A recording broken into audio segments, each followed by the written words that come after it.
Are we ready? Good afternoon. We're about to start the business portion of the meeting of the Incorporated Village of Port Jefferson, September 5th, 2023. Thank you all for being here. We'll do the official Pledge of Allegiance at the start of the public meeting. So, good afternoon, Mr. Moran. Good afternoon. Clerk Perillo, would you like to call the meeting to order, please? This meeting is called to order by Mayor Shepro at 5:01 p.m.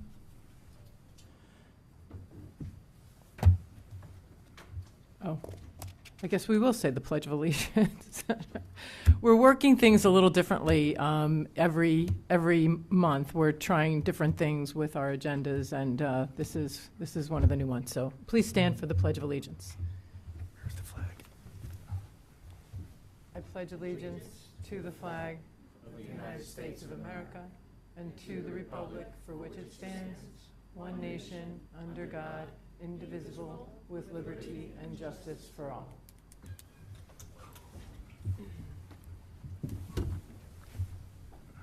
Thank you. Now, would you like to call roll call, please? Mayor? Present. Thank you. Deputy Mayor Cassay? Present. Thank you. Trustee Love? Present. Thank you. Trustee Biondo? Present. Thank you. Trustee Giuliano? Present. Thank you. Attorney Moran? Present. Thank you. I have four present, and therefore, Madam, we have a quorum. Thank you.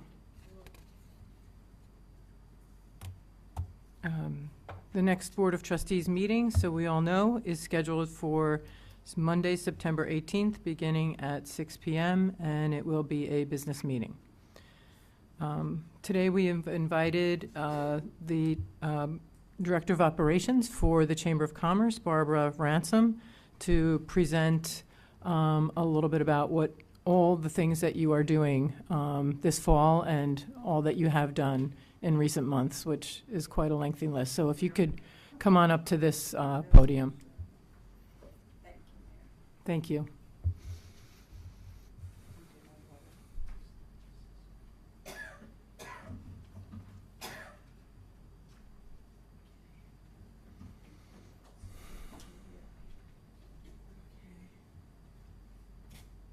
Just make sure the green button is on, if the button's on green. It's on green now. Can you, is that good? It's good. It's good? Okay. Thank you, Mayor and the board for inviting the Chamber to come speak this evening. This is kind of new for us to do this, so I'm excited. Thank you. So I just thought some of you might want to know a little bit about the Chamber of Commerce. Literally, we're right across the street. Those who might not be aware, we're in a freestanding little historic building. It's the Row House, and it's 1682. And you probably didn't know this little fact, that the Chamber of Commerce has been around in this village for over 100 years. So we're one of the longest established chambers of commerce here on Long Island. So we're staffed all year round. Our general membership is about 175 people, businesses and professionals, and we're run by a board of directors of 18 people currently right now. And I am a paid staffer, my title is Directors of Operation. I've been in this position, I'm starting my 14th year. So that's just a little bit about the Chamber if you didn't know who and what we are. We're a membership-based organization, and that keeps us in check. So as the Mayor mentioned, we have a lot of things going on, so I'm just going to kind of start right up with some of the upcoming events that the Chamber is sponsoring. This one, which I hope you're all familiar with, this is the Dragon Boat Race Festival. This is the 9th annual festival that we've had. We have some great sponsors. It is September 16th. We have 20 teams that have signed up for racing. It is an all-day event. Each team will be racing 250 meters 3 times. There's 3 heats. And at the end of the day, we give out 275 medals. It is a 3-prong festival. We have the racing, of course, which is probably most important. We have Asian, Pan-Asian entertainment for the entire day up till 4:30. And then we have food trucks, and we have some activities for the teams. We have a T-shirt contest, which is a lot of fun, a drumming contest, which is great fun, and then we have the best costume drummer. Each team is made up of 22 people. That's 20 paddlers, it's 1 drummer, and 1 professional steerer. It's a registration that teams have to put in, and that helps us pay for our water supplier who comes in from Canada and brings in, hauls these boats in. And basically, a dragon boat is a 20-foot canoe. So being manned by 20 people, women by 20 people. So that's really exciting. That's coming right up in 2 weeks. We move into a self-guided fall art walk, which we've been doing for a number of years. We used to have it twice a year. Now we're just down to once a year.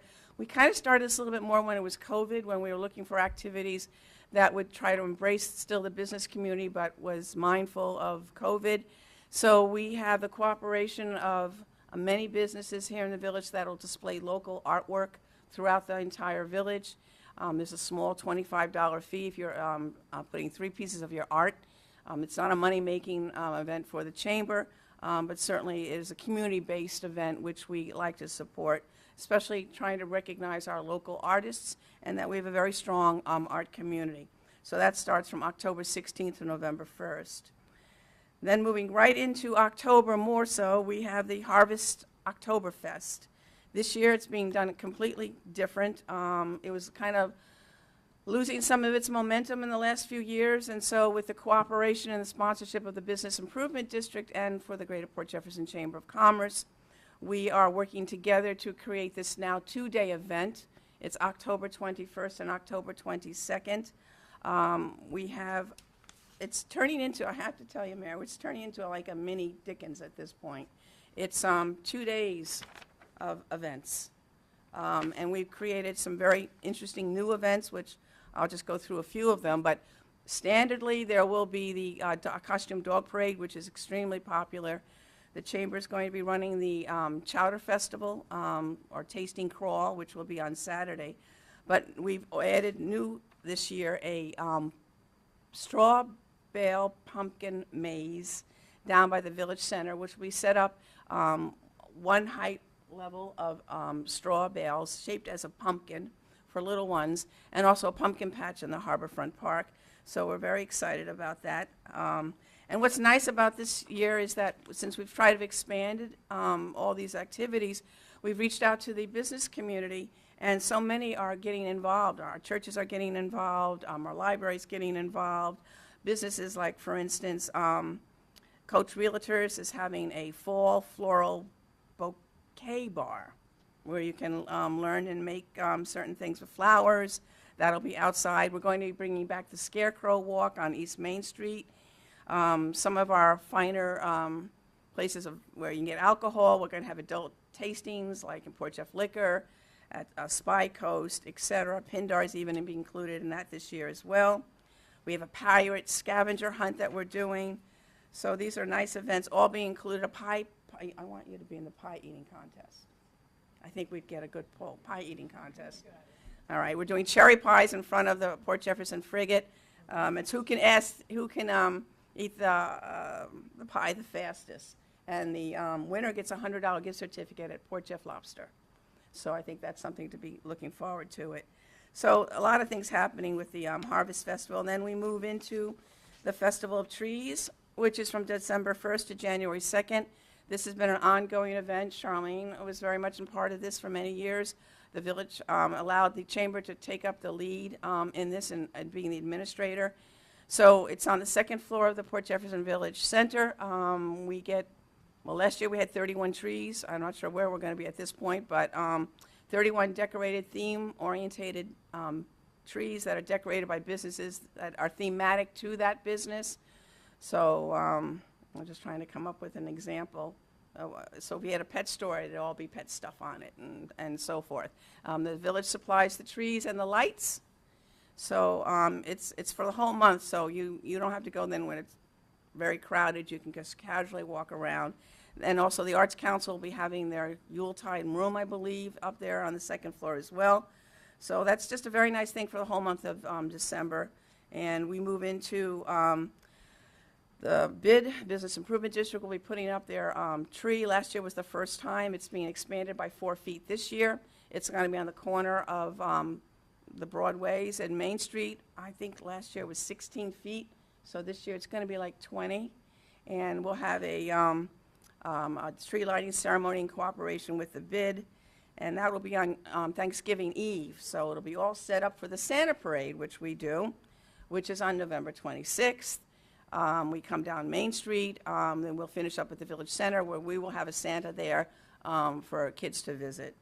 So all these events help our business community, show that we're community involved with our residents and our visitors. And not only that, but we do all of these things, but then we are a focal point for information. We are all year-round office that's opened.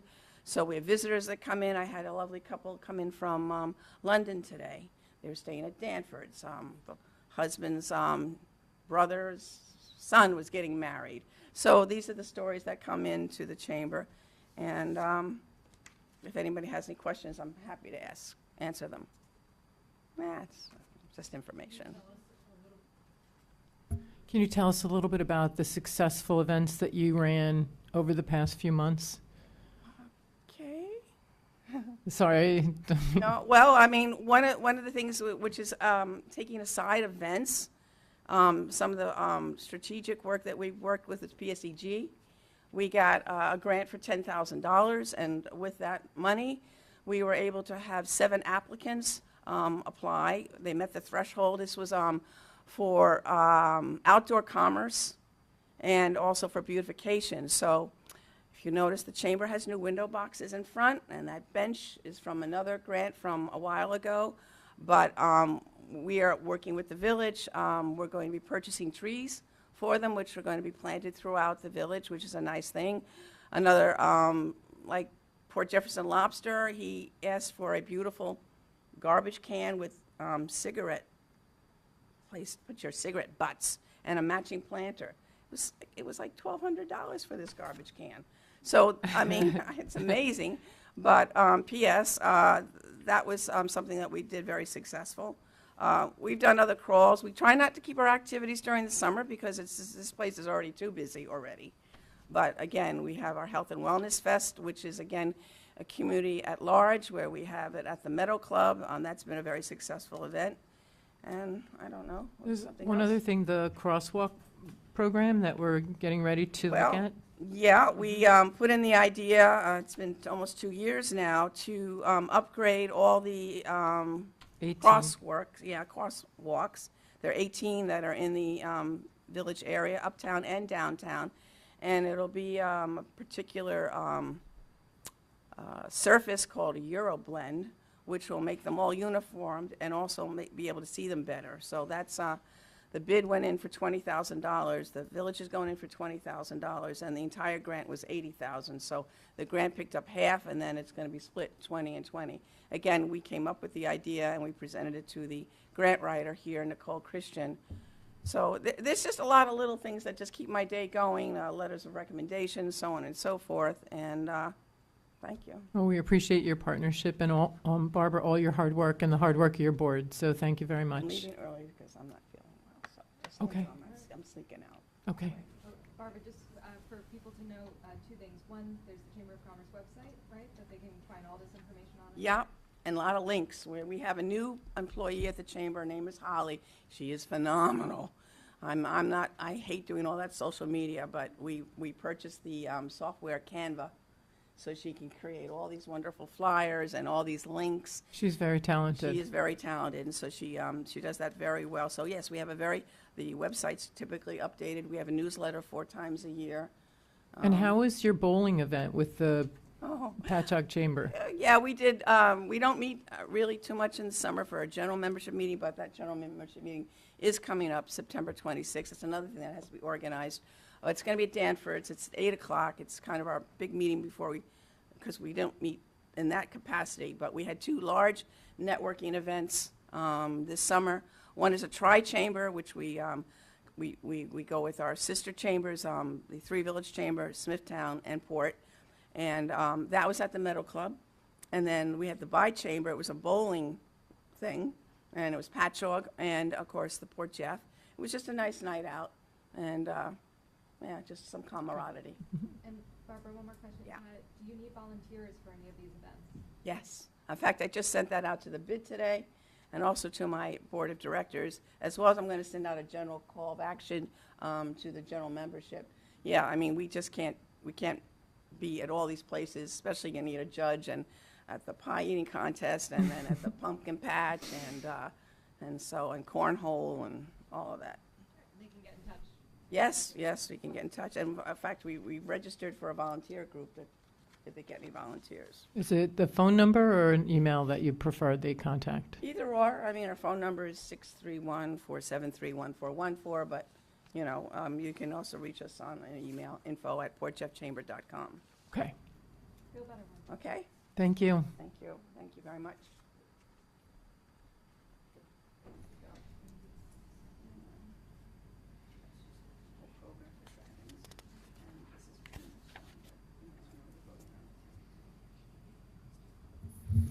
Okay, our next presentation is scheduled to be with Suffolk County Police Department and then Chief Andy Owen, but we will await their arrival and skip on to the public portion of our meeting, where the public gets to address the Board of Trustees. Am I reading that right? Or would you like to go to reports? Reports. I think that's a good idea. Are the trustees prepared? I'm sorry. I've been, out of sorts, so I haven't been able to get too comfortable with this agenda, but let's start with Deputy Mayor Cassay, if you're ready. Okay, this one works, Kev? Cool, thank you. Thanks for sharing, Stan. Okay, good evening, everyone. Good to see you out and about. Hope you had a great Labor Day, celebrating all the hard work that's done by people in all fields all year round.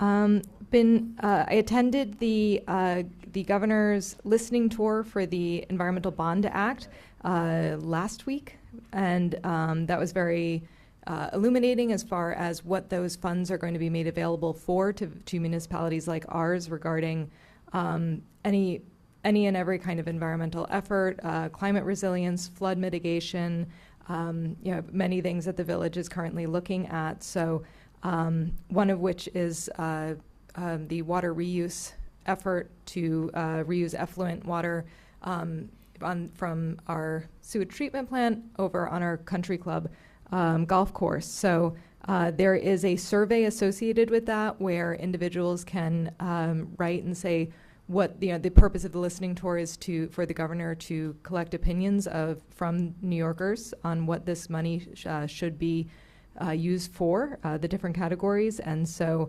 I will definitely share and hopefully put on the website, the village website, a link to the survey that any individuals can take to advocate for what they would like to see this state money made available for municipalities, groups, all sorts. Speaking of surveys, hopefully everyone has taken or is planning on taking the Long Island Railroad survey. That's, again, a great way to have your voice heard as a resident here regarding the Port Jefferson Long Island Road service. So please do, and I believe that's already on the website. Yep. So if you haven't yet, don't forget, don't let it be too late. Make your voice heard. It's a really, oftentimes relatively few people fill these surveys out, so every voice really, really matters. So please take the 5 minutes or so to do so. I have drafted and sent to the board a resolution urging Governor Hochul to reconsider the closure of the Port Jefferson Station DMV. I know the town of Brookhaven has made efforts along the same lines. We don't know how effective these efforts are going to be, but I'm bringing this forward to the board so that our municipality can have a voice and recognize the importance of keeping that DMV open. I'm going to read the resolution and see if there's a second to add this to the agenda. So whereas the incorporated village of Port Jefferson is home to approximately 8,000 residents, and whereas approximately 24% of Port Jefferson Village residents are senior citizens, persons 65 years and over, and whereas the increase of the New York State Department of Motor Vehicle Services available in the form of online transaction does not facilitate necessary in-person transaction, nor increase accessibility for offline or technologically challenged residents with heightened concern for senior residents. And whereas closing the Port Jefferson Station branch of the Department of Motor Vehicles will require Port Jefferson Village residents to travel further and experience longer wait times and/or less availability of appointments at other Department of Motor Vehicle offices, therefore be it resolved that the Board of Trustees of the Village of Port Jefferson strongly urges New York State Governor Hochul to reconsider the closure of the Port Jefferson Station branch of the Department of Motor Vehicles. I have a Just to note, Trustee Cassay, that we do have an add-on resolution to the agenda. Great, it's for already that there. particular proclamation, I guess. Perfect, thank you, Sophia. Thank you. Here. That's excellent. And then the other item that I have for sharing with the my fellow board members and the public is the potential placement of street trees. As Barbara Ransom mentioned, the village is working with the Chamber of Commerce. Mayor? Just a couple, thank you. With the Chamber of Commerce to identify locations for trees that can be added to our urban landscape here in Port Jefferson Village. I've been working with the tree committee and our head of parks, Dave Melios, who will be planting these trees to make sure that locations chosen for these trees are appropriate. I'm seeing that my printer didn't do it. Anyway, so there are 2 locations uptown and then approximately 7 locations downtown that are potential for trees. I can send this information out as a link. It's much more readable as a virtual map, which is how it's made. But trustees can give feedback, and then the tree committee will go to Old Town Gardens, where the Chamber of Commerce will be purchasing the trees from to select the species of trees which are appropriate, and based on conversations with our parks and highway departments for these. And these types of trees are trees that with root systems that will not permeate the sidewalk or the roadways, correct? Yeah, so the majority of the locations are islands with which are have grassy areas or mulched areas and not tree pits. So tree pits are inherently a challenge for trees because the reason the roots push up the sidewalk is because they're looking for water and nutrients. There are certain kinds of trees that do not have the tendency to do this, and so for any tree pit locations, absolutely we'd be looking at smaller trees and trees that have a deeper root system and don't have that, don't need that space. So you wouldn't put a white oak in a 3x3 tree pit. You're setting yourself up for failure. So definitely looking at the environmental situation. Again, the tree committee many times has expressed its gratitude to the Board of Trustees for permitting the members to go to the New York Urban Forestry Council's conference a number of weeks ago, which was very informative to the members of the newly formed tree committee so that they can make responsible decisions like that for so that any monies and efforts that are put into projects like this will continue to see success as time goes on and not run into problems in 10 or 15 years. And that's my report today. Thank you, Trustee Cassay. Trustee Biondo. Nothing from me. Okay. Trustee Giuliano. Thank you. I have a brief report. First of all, I was going to start by saying happy fall to everyone, but with the weather that we're having, a happy continuing summer, and maybe fall will be here sometime. No We'll need see. to rush it. No need to rush it. Couple of brief things. DPW had met with Trustee Cassay. We talked about uprooting sidewalks, and we inspected a couple of trees, and we're coming up with ideas of, as Rebecca said, trees that we can plant in the future and how to save both the tree and the sidewalk. So we are working on that together with Trustee Casay's tree committee. Also, in the Parks Department, Dave and I met again with Trustee Casay and people from the Children's Explorium about the gardens that are in front of the Explorium, as well as the gardens over at the Village Center, maintaining those and how to care for those. We've gotten a couple of comments that it looks like there's a bunch of weeds growing, but when in fact those are natural plantings that are growing and they were put there on purpose. They need to be kept up with, so they're going to, some volunteers are going to be doing that so that they don't look as weedy as they do now. A couple of dates to remember. September 9th is my first Saturday sit-down at the Village Center. I'll be over at the Village Center in the living room from 9 to 10:30 if anybody wants to come by and just discuss with me different things that are going on in the village, different ideas, things that maybe you don't want to bring up at the meeting here, or if you cannot, if people that are watching, if they can't come to the meeting, they want to come and discuss some issues with the village. I'll be there from 9 to 10:30, and I'll be doing that on a monthly basis. September 9th is also the Village Regatta. As Barbara mentioned, September 16th is the Dragon Boat. September 17th is the Mustang Show over at the Village Center. September 23rd is the annual Hill Climb. And as Barbara mentioned, also October 21st and 22nd is the Harbor Fest. So we have a bunch of things going on in the village, as well as the ongoing Sunday farmers market that's always over at the Village Center. So a bunch of stuff going on in the village. That's my report for today. Thank you.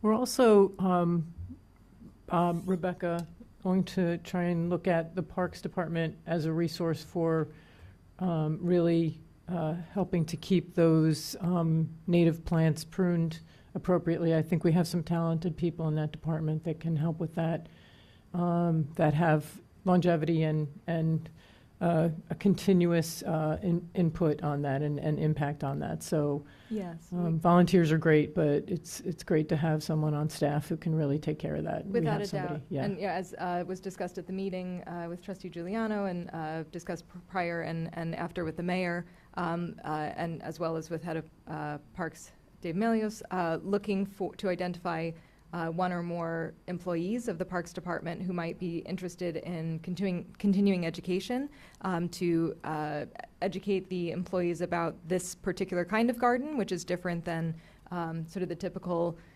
weed and mulch and put the annuals in, which definitely has its place. But offering this as an opportunity for staff members to go to either bring someone in to have a learning session or go to some kind of conference of sorts to gain those skills and work alongside perhaps community members who already are passionate and want to share those skills.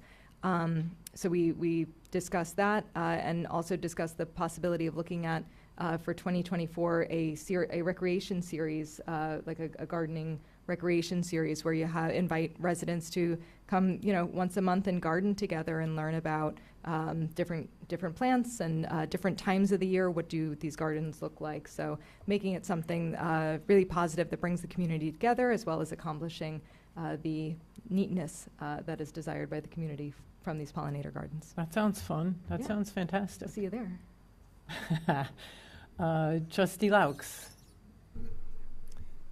Well, between Bob and Barbara, you got most of my report. Yesterday was the last day for the beaches to have lifeguards. The beaches are still open, however.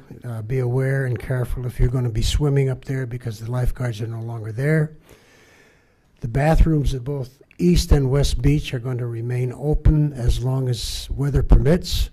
Once the weather gets cold enough to freeze, we close those bathrooms because they are not heated.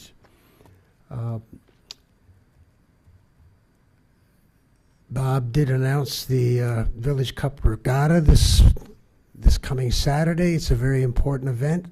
It's one of our bigger events. It's a cancer donation supported for pancreatic cancer. It's an event that if you're not signed up for, You can go and observe it.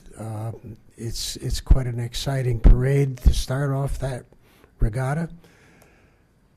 Also, Bob announced the Dragon Boat Festival. That's September 16th. The Mustang Show on the 17th. The Hill Climb is coming up on September 23rd. All of these events start at the Village Center or in the Harborfront Park. As a follow-up to the last week's public hearing, I met with Superintendent Jessica Smithan or Smitan? Schmitan. Smitan. Mm-hmm. To discuss the public hearing that we held last week. We discussed the stop sign situation. We also discussed the existing speed tables. She indicated that the school would not be opposed to extending those speed tables. She also asked if pilings would be considered, especially in the space in front of that fire hydrant. There's quite a distance between the roadway and the fire hydrant. I don't know if pilings would be acceptable or be legal. She did indicate to me that the district has applied to Suffolk County to have a crossing guard assigned to Scraggy Hill.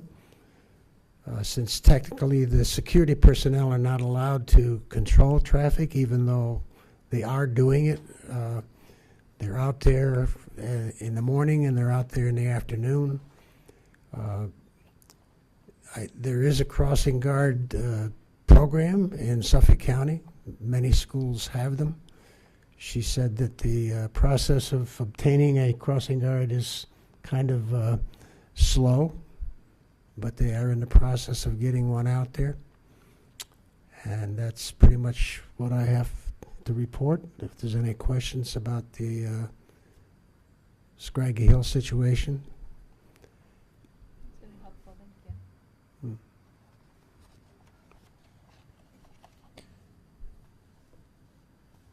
There were also some issues that the school district board of education president addressed in an email response to a resident who was representing members of the community up in the Brook Road area. That was pretty comprehensive and I thought very helpful to the community there as a great way, as a great olive branch actually. And I'd like to read it if I can find it. Because unless you'd like to read it, Stan. Yeah, I think I did read it To Mr. Backfish. from Mr. Back. Do you want to read it? I'll read it. It's because it's great information for to be read into the record. It culminates a lot of the questions that we've been working on together. This is relation to the parking and speeding issues up on Brook Road. Our district has contacted SPD, Suffolk County Police Department, to request that the 15-mile speed zone surrounding our schools be enforced. We will make every effort to highlight the problem of speeding on all roads surrounding our schools with our staff as well as students and parents throughout the start of the school year. Regrettably, the walkway we were hoping to install with the retaining wall project at the back of the middle school was bid higher than the budget that was allotted for it. Our current goal is to revise the plan and then resubmit the project to a new bid. While we look forward to good news, we will take the following actions this year. Notifications will be made through our athletic director and Section 11 that student activities and visitors should use the entrance between the high school and the middle school to gain access to the stairway to the upper levels, the upper fields. We ask that the school campus be used for all parking. To access the stairs to the upper field, those who choose to use the Dark Hollow Road can use the walkways behind the high school. The request was made that teams be prohibited from loading or unloading on Brook Road for athletic events. It should be noted that there will be some incidents where a bus will have to unload equipment up at the field.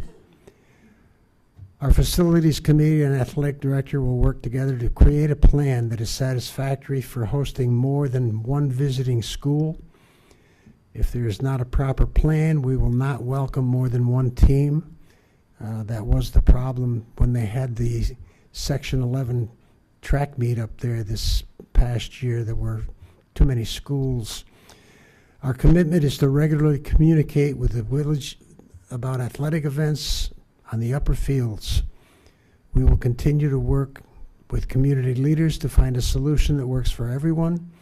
Thank you for your continued interest in the safety of our students and community. And that's from the board president, Ellen Baum. Thank you, Stan.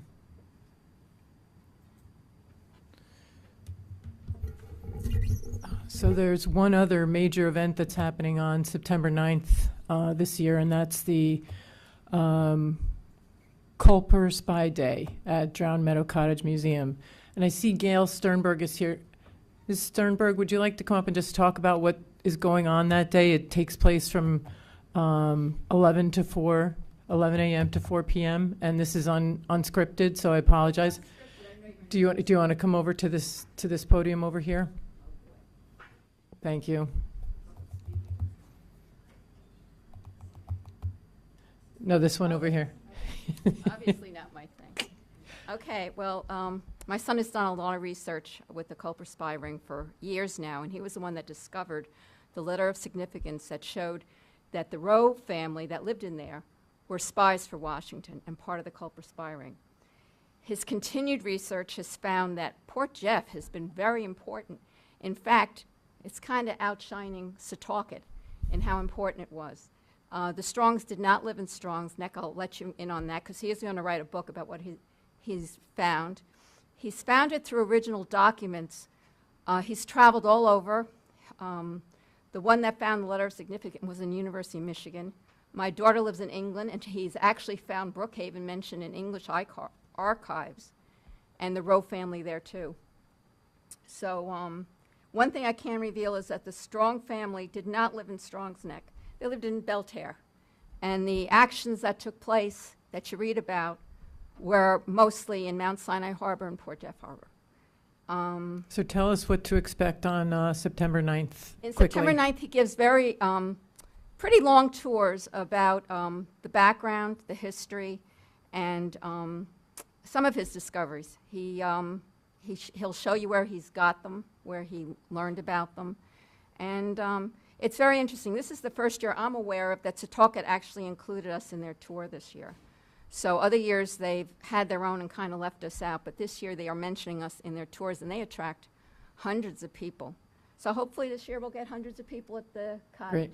Thank you. You're welcome. Thank you. Hope you all show up. I just have a couple of items on my report. I asked our municipal parking administrator, Kevin Wood, to look into whether or not there's an opportunity to create a parking permit for Belterre residents so that Belterre residents don't have to, and I know this is not an original idea. I think some other people have been talking about this, but we're sort of trying to bring it together, and maybe we'll bring it up for a resolution at the next meeting. But just to let you know what we're thinking about, and that is to create a parking pass situation where Belterre residents can purchase a pass for the season and not have to worry about paying the parking meters on a regular basis, and that might encourage Belterre residents to come down more often. And then if that works for Belterre residents, maybe we can expand it out to other members of the community. It's a nominal fee that we're talking about. I think the fee that we were looking at is $25, which enables a Belterre resident to park in the village all season long as many times as they want. And the license plate reader program, I believe, will be the enforcement program that helps our code officers know that they're parking legally. So that's one thing. If anybody has any feedback on that? I'll reserve it to see, if we want to go on with that. I did receive an email from a resident that was against it. I'll forward it to you and to the other members of the board. And then, like I said, when we can discuss it further, and then I'll formally read his letter into the program when it's appropriate. But right, It's not that any other external residents would have access to the Port Jefferson dedicated Port Jefferson resident village parking lots. It would just be access to general parking, to the the metered parking metered spots. parking. Yeah, it's exactly like the metered program, only you pay for it once and you can use it all season. So, trying to pilot it with Belterre residents who have expressed a great interest in it, to me, for one, and others that I've heard also, so. My question would be, what precedent programs are being looked at to, for comps for pricing and, like how, is there expectations of how many Belterre residents that we expect to be engaged in this? Nope. Mm-mm. I mean, I don't know how many residents live in Belterre, but I'm not sure if not sure how that would impact it, like knowing those numbers, how many would use it. I guess we can do a survey in advance, but I don't know the harm or foul of offering it, but open to listen to that. Data to drive our decision making. Okay. Kevin, do you know how many Belterre residents there are, or? I don't mean to put you on the spot, and if I am, then, and you don't have the answer, that's okay. Just don't want to speak officially when I speak about it. But no, we don't know that, but we know the average stay is around 2.5 hours, so you could say there's 10 different sessions coming in from Belterre. 10 different sessions coming in from Belterre, average stay 2.5 hours. Right. And it's an entree into doing more with convenience for permitted parking rather than using the QR code reader. Mayor, it is approximately 791 residents. Thank you. Okay. So there's that. So we'll make that more formal at our next meeting. And then I also have been working on putting together an actual policy page on our website, and in which we would have categories of policies listed, and putting any existing policies and organizing the existing policies into the different sections, like administrative policies or foiling policies, or employee policies, or a number. There are any number of policy categories that we could look into and start plugging some of the policies that are already in existence, and some that are not, that we sort of need to brush up, like our procurement policy, and our policies related to employees who are not union. So we're looking at a lot of different opportunities to really codify and strengthen our policies. And to sort of lead that initiative, I've asked Trustee Biondo, who's sort of a policy wonk. Can I call you that? Sure. Okay. And to lead that as the liaison to helping pull that all together within the next few months. Working with the clerk. And he is working with Clerk Perillo to get that done. So thank you.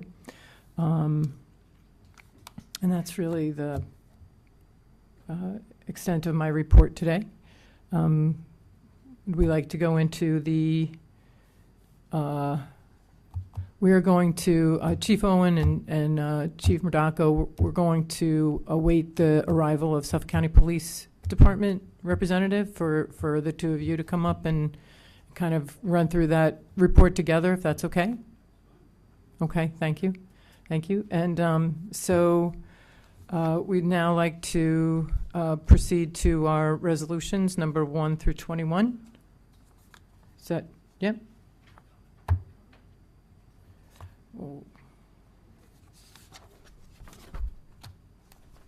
Or we could go to public comment, yeah, so we can ask for public comment, public to address the board. Does the public expect this 6 o'clock? That's what I'm thinking, yeah. You're not wrong. So, yeah, so that's why I was thinking let's go into the resolutions, if we could. And Clerk Perillo, would you like to read them off, please? Resolution number 01090523, resolution approving the minutes of the August 21st, 2023 Village of Port Jefferson Board of Trustees. Motion? I make the motion. Second. All in favor? Aye. Aye. All opposed? Okay, unanimous. Thank you. Resolution number 02090523, resolution approving the request of Renee Lemmerman to modify the closing hour of the Village Center to be 10 o'clock p.m. on Friday nights only from the months of November through March to better serve the patrons of the ice skating rink. Motion? Thank you. Trustee Laux, do we have a second? Second. Second, Trustee Biondo, all in favor? Aye. Do Aye. we have the discussion opportunity? Yeah. I see that. Sure. Not, just curious why it's Friday nights only, is they're skating on Saturday nights? Just trying to be informed about what. I think what happened, if you remember, the last meeting, we had made it Monday through Friday. I think we had to approve closing the Village Center early. So Saturday is already 10 It's o'clock? already late. Okay, very good. Thank you for that clarification. All in favor? Aye. Aye. Motion passes. Thank you. Resolution 03090523, resolution approving the attached resolution and stipulation of settlement as recommended by Tax Assessor D'Amato to settle tax certiorari proceedings pending against the Village of Port Jefferson in connection with property owned by Belterre Equities Associates, located at 1601 Main Street and further identified as section, block, and lot 206, 21, 6, 1, 3, and 4. Motion? I'll make the motion. Thank you. Second? Trustee Casay, all in favor? Aye. Aye. Aye. I'm sorry, who made the motion? Trustee Giuliano. Giuliano. Thank you. Motion carries. Thank you. Resolution 04090523, resolution approving the attached internship agreement between the Village of Port Jefferson and Stony Brook University, and further authorizing Mayor Shepro to sign the internship agreement between the Village of Port Jefferson and Stony Brook University. Motion? Motion. Thank you. Do we have a second? Second. All in favor? Aye. Mayor, do you want to just share about this to the public? Yeah. Sure. Yeah. So this is a sort of codifies conversations and arrangements that we are working on with the Career Center at Stony Brook University to create internships within the Village of Port Jefferson. Internships that are involved with public internships like public administration, civil engineering, IT, and many other areas. And so we're working very closely with the Career Center to make these internships come together. And this is a requirement for pulling together the internships to have this agreement that makes the commitment basically real between the student and the company, in this case, the Village of Port Jefferson. So we'll see more of these internships coming together. I failed to mention an internship in communications and graphic design. So we're very excited about working with the university students to help pull our village into the current century. And and really help support some of the initiatives that we're making that are with the resources that we are sorely in need of, and we really think that the students are going to be able to help us along with that, and we'll be able to help them train for their careers, and maybe even careers within village government or village business. So that's the background. All in favor? Aye. Motion carries. Thank you. Resolution 05090523, resolution ratifying the hiring of Mark Coleman as a seasonal part-time staff member at the Port Jefferson Country Club, effective August 17th, 2023, at an hourly wage rate of $18 per hour. Motion? Thank you. Second. I'll second. All in favor? Aye. Aye. Motion carries. Resolution number 06090523, resolution amending the resolution from the June 5th, 2023 meeting of the Board of Trustees regarding part-time seasonal employee Danielle Bombola to also allow for an even 50-50 split of the revenue between the Village of Port Jefferson and Danielle Bombola on programs, group lessons, and individual lessons, in addition to clinics. Motion? Trustee Laux. Trustee Laux. Trustee Laux, motion, second. Trustee Biondo, all in favor? Aye. Okay, motion carries. Thank you. Resolution 07090523, resolution approving an increase in the annual salary of Rita Dioguardi from $34,351.75 to $39,200 as a result of the reclassification of title by Suffolk County Civil Service from office assistant to senior office assistant. There will be an effective date of August 14th, 2023 for this increase, just as a matter of information. Motion? Motion. Second. Second. Just a quick note about Rita. Rita is a very dedicated and hard worker. She's smart. She takes on any tasks that she's asked to take on within the parameters of her work assignments, and always looking to help with a smile on her face, and she's just a pleasure to work with. So I'm happy to vote in favor of this promotion. And do we have a vote, all in favor? Aye. And motion carries. Thank you. Resolution 08090523, resolution approving attached change order number 3, dated June 28th, 2023, as submitted by JRH Consulting Engineers, DPC, in the amount of $30,000 for the provision of continued Planning Board and Zoning Board of Appeals application review support services, specifically with regard to architectural and engineering matters. Motion? Motion. Second. Second. Just a quick comment about this. This change order was presented about a month ago for the first time, and I was very interested in meeting with the consulting engineer, the architect who was working with us to fulfill this contract. And we've had quite a few change orders with this engineering firm.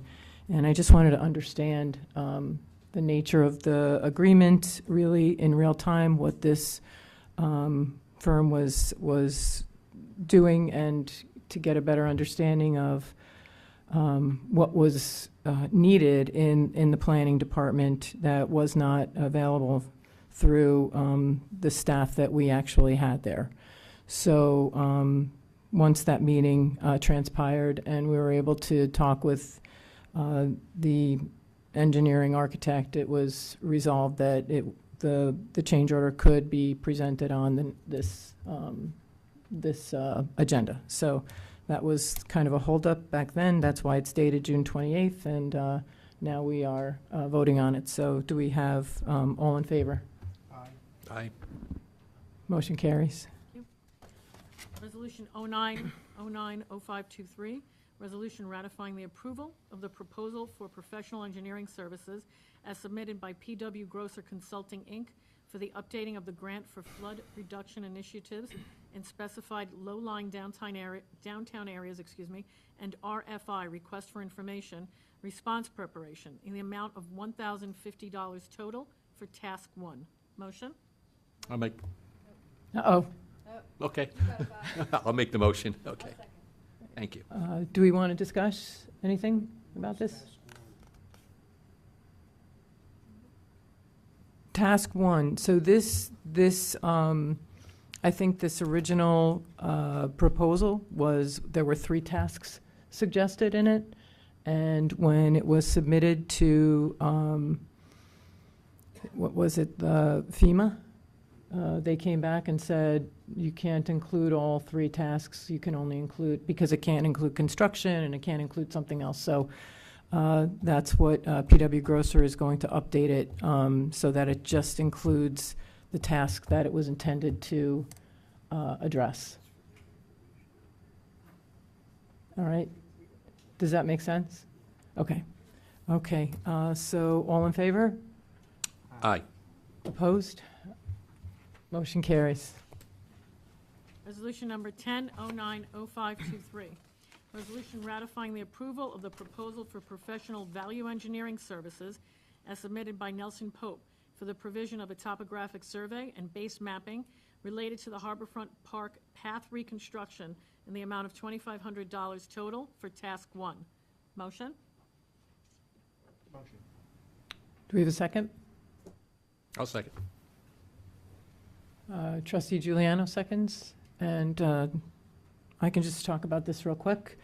So the Harborfront Park Path Reconstruction Project has been in the offing for a while, and the original grant that was provided by the county and the town, well, part county, part town, mostly town, was set to expire on August 31st, and with the foresight, Trustee Deputy Mayor Cassay called contacts at the town and asked if the grant could be extended through the end of the year, which was voted on in a board resolution last week, maybe 2 weeks ago at the board at the town at the town of Brookhaven. And so that said, we have until December 31st to complete this project. We want to actually complete this project before the end of November due to weather constraints. And the reason why Nelson Pope has been asked to relook at this through a value engineering service was the amount of the bids that came in from the RFPs from the original description of the project were very, very high, much higher than we anticipated. So to like the tune of $250,000 or $190,000. So our grant is worth $62,000, I believe, and from the town, and the county's like $12,000 around there, and we have to match those that funding. So that's how much money we have, and we may need to go a little higher, but we think that with the help of Nelson Pope reconfiguring that RFP, we'll get some quotes that are a little bit more aligned with the funding that we have to pay for the project, hopefully. So again, it's an urgent project that needs to be done to be ADA to make the Harborfront Park pathways ADA compliant. And that is our goal, to be finished and get started right after October Harvest Fest and completed by the end of November, if not sooner. So do we want to take a vote on that? All in favor? Aye. Okay, motion carries. Thank you. Resolution number 11090523. Resolution authorizing the attendance of any interested trustee, zoning board of appeals member, planning board member, management staff member, or other village employee to attend the Suffolk County Village Officials Association Fall Municipal Training on October 10th, 2023, from 5:30 p.m. through 9:30 p.m. in Riverhead, New York, with all applicable mileage expenses to be reimbursed from the corresponding line item numbers and in accordance with the official Village of Port Jefferson travel policy. Motion? Do we have a second? Second. All in favor? Aye. Motion carries. Thank you. Resolution number 12090523, resolution approving the request of Patty Kuchicki, excuse the pronunciation if it's incorrect, Director of Beach Preservation for Coastal Steward LI, to reschedule the previously approved cleanup at Centennial Park for October 24th, 2023, which date takes the place of the June 16th, 2023 cleanup event that was canceled owing to inclement weather. Motion? I make the motion. All in favor? Aye. Motion carries. Aye. Thank you.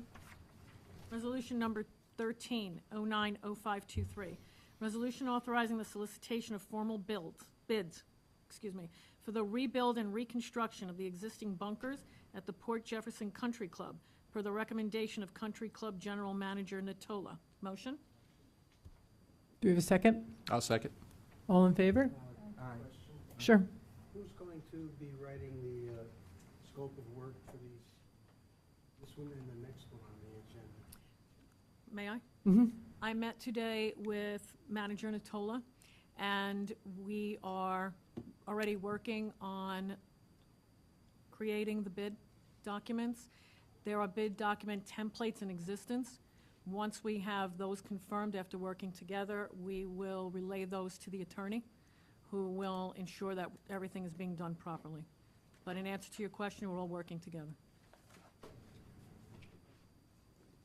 Thank you. Okay, do we have a, all in favor? Aye. Aye.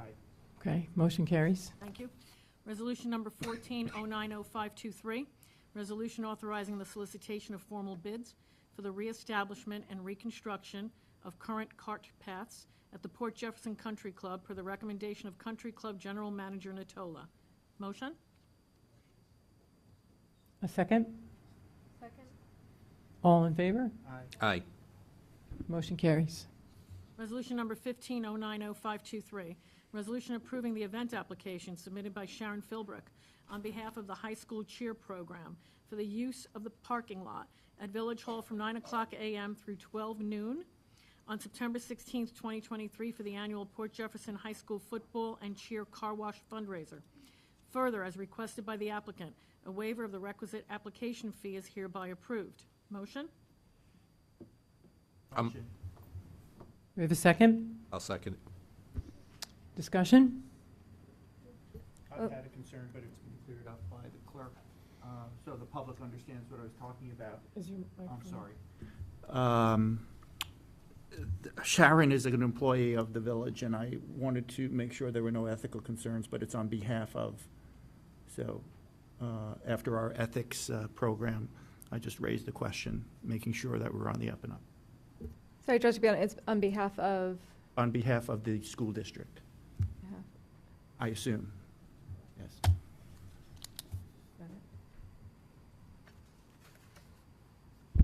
So your concern was, or your question was Yes. responded to? Yes. Okay, All good. okay, And if there was a problem, I had a workaround. okay. Yes. Thank you. Okay, all right, so all in favor? Aye. Aye. I would just, I think that as part of the, as the Board of Trustees has been talking about formalizing, looking at rates for use of the village center and then other, use policies, so Yeah. perhaps this falls under, looking at formalizing, what different groups, can use and what that would look like, so that just, we're sure to say yes under the same circumstances and no under, any of the Yeah, same that was another circumstances. concern. And I Yes. think someone mentioned early, I guess, a month or two ago, that perhaps there's a list of pre-approved, not-for-profit groups that the village usually, Apparently there is, that we haven't been able to find yet, so Okay. there's some work, and thank you for bringing that up, Rebecca, because we're really trying to get our arms around consistency with permit policy and use and facilities use policies. So not to be prejudicial or discriminatory in any way, shape, or form, but to be fair and consistent across the board with everything, not to give, not so we're giving someone something without a fee and we're giving another person the same thing with a fee. So we're trying to create some consistencies, and we're looking to launch that at the start of the new year. So it's a project that's underway. Policies. Did we vote on this? All in favor? Yes. We did. Okay. Did we? Did we Aye. vote on it? Yeah. Thank you. Thank you. Resolution number 16090523, resolution approving the event application submitted by Senior Office Assistant Felicia Dempson on behalf of the high school for the use of Barnum Avenue, Main Street, and Broadway from 7 o'clock p.m. through 8 o'clock p.m. on October 13th, 2023, for the annual high school homecoming parade. Further, as requested by the applicant, a waiver of the requisite application fee is hereby approved. Motion? Motion? Trustee Laux, do we have a second? Second. Any discussion on that? Just want to point out that it's 7 PM to 8 PM, so normally it's during the day, so it's It's in the evening. so It's just for the Friday night, public. yeah. Just for the Right? public to realize. Good. It is, yes, and so there's going to, because it's after dark, there's going to be proper direction and code and. This is just the approval of the use. So I suspect there's going to be meetings with the homecoming committee to address safety, and Very good. maybe you can ask that of Chief Owen when he comes up, if that's important to you. Okay, all in favor? Aye. Opposed? No, motion carries. Thank you. Resolution number 17090523. Resolution approving the event application submitted by the Greater Port Jefferson Chamber of Commerce for the closure of Mill Creek Road on October 21st, 2023, and October 22nd, 2023, from 11 o'clock a.m. through 5 o'clock p.m., the use of the tennis court on October 21st, 2023, from 6 o'clock p.m. through 8 o'clock p.m., the use of the Village Center ice skating area for a straw maze, the use of Harbor Park for a pumpkin patch, the use of the front of the Village Center for a pretzel vendor, staging for horse and carriage rides on East Main Street with the rides as a loop, quote-unquote, on East Main Street, and Arden Place, and the use of code enforcement personnel to assist with traffic control for the closing of East Main to East Broadway and Main Street to East Main Street on October 21st, 2023, from 12:30 p.m. through 1 o'clock p.m. for the costumed dog parade. All events are in conjunction with the October Harvest Fest. Further, as requested by the applicant, a waiver of the requisite application fee is hereby approved. Motion? I'll make the motion. Do we have a second? Second. Okay, any discussion? This is a revisit of our last meeting's resolution which clarified some of the locations of these activities, and all related to the Oktoberfest, that October Harvest Fest that is being hosted by the Chamber of Commerce. Is this going to replace the annual ride for the Halloween up at the country club, or? No, absolutely not. Nope, that's independent. That's that's held by the Recreation Department, right? Right. Yeah, and this is the Chamber of Commerce's event, so.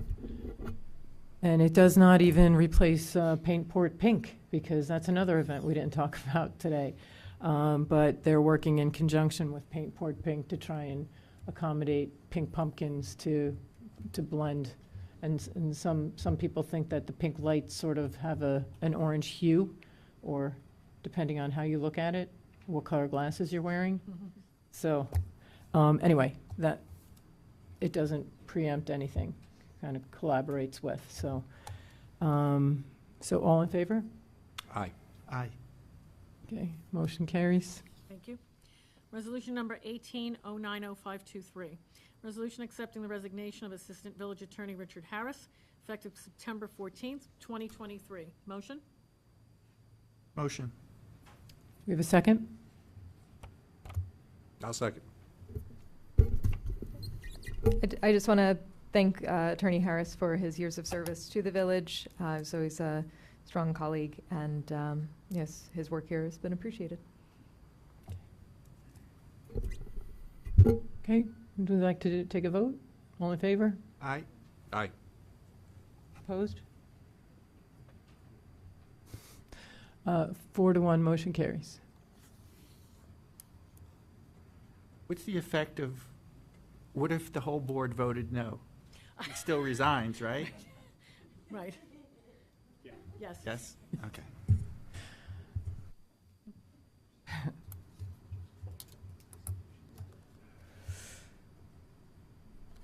All right. So right now, we're going to, again, jump the agenda back to the public comment session. And then following which we will motion to move into executive session. Okay?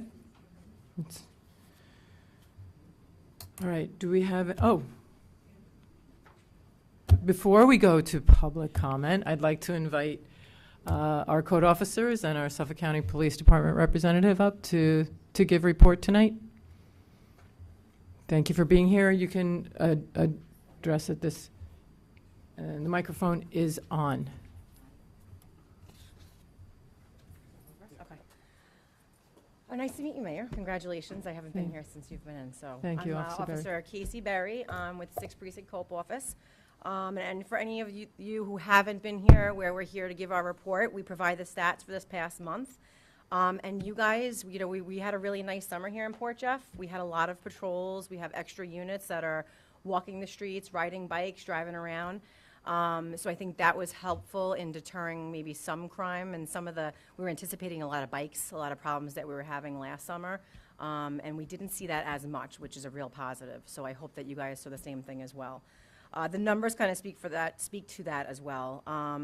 The total calls for service that you had here in Port Jeff Village were 325 this past month, as compared to last year's 344.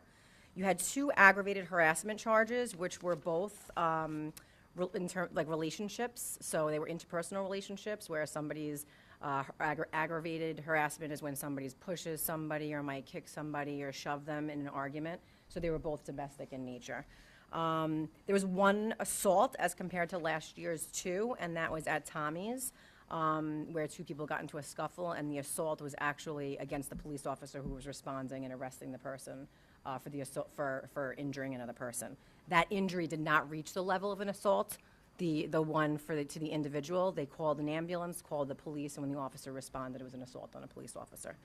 You had 0 burglaries. You had 2 criminal mischiefs, 4 harassments. Again, those were all, were those all domestic? Yes, those were all domestics as well. Some reported within the village and some reported from homes. No menacings, no robberies, a total of 21 criminal incidents. I'm going to let you speak to something that happened just the other day that was took place in September, not even August. You had 69 aided cases. Those are medical cases where an ambulance responds and somebody's transported to the hospital or at least needs medical response at the time of the scene, as opposed to 102 last year. You had a total of 308 non-criminal incidents as compared to 305 last year. And your tickets that were written were 86 as compared to 85 last year. And your arrests were 8 as compared to 6 last year. So those are the stats that are compiled by our research analysts for me to read to you. And do I open it up for questions, Mayor? Would you like me to, or I don't know if you do that? You may do that. Okay. Does anybody have any questions for me or concerns that you want to bring to the Suffolk County Police Department? Yeah. Hi. Barbara Sabatino, 2 Westview Avenue. It's my understanding that the current opening to the railroad station, Yeah. the one that faces Main Street, will eventually be closed. and that the use of Station Street from Main Street down to Oakland Avenue will be used full-time, and there's an opening there from Station Street into the railroad station. Okay. And a few times. Is that confirmed? I'm not familiar with this. Anybody know? Yeah, unless they've changed. Because of what you know, because you are on the planning board? Yes, ma'am. Oh, Okay. okay. But things change, things change. Okay. When did that happen? But I've come heading north on Main Street, make a right-hand turn into Station Street, which is supposed to be the new path that they're going to encourage buses and ambulances to use. And there are people in wheelchairs there. And I don't think they realize that that is a through street. I think they think it's a private road.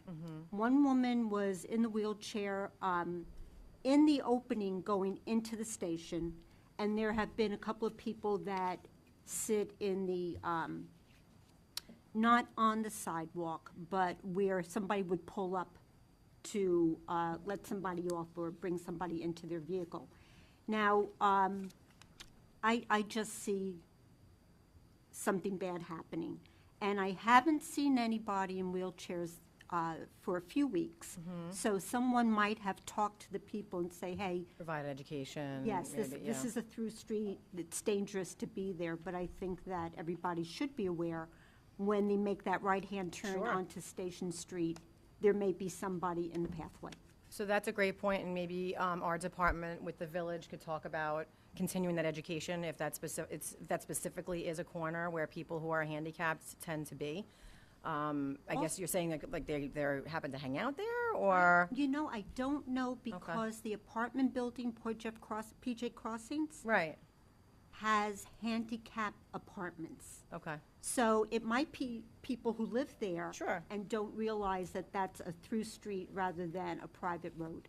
Okay, so maybe we can just get together and talk about how we can provide that education and information to the community between the Cope office being community officers and maybe you guys with the village. Yep. So thank you for bringing that up, Ms. Sabatino. You're welcome. Thank Appreciate you. it. Officer, I just have a question. School's opening tomorrow, and perhaps you could, if you're able to, or maybe this is for next time, explain with the school's opening, the partying might start on the weekends and the social host law? Right, sure, okay. So you mean in terms of just making sure that What are we're- parents' we're aware of responsibilities? the Yeah. party house locations Yeah. that are typical in the area, so we are always enforcing that. But you're saying you're anticipating, because a lot of these houses are actually the college houses, the ones that we know of. Okay. So we I'm do. talking about high schoolers. Yeah, I figured you were talking about Yeah. high school, saying it's school starting tomorrow. So that is something that we're always enforcing when we're aware of the parties that happen.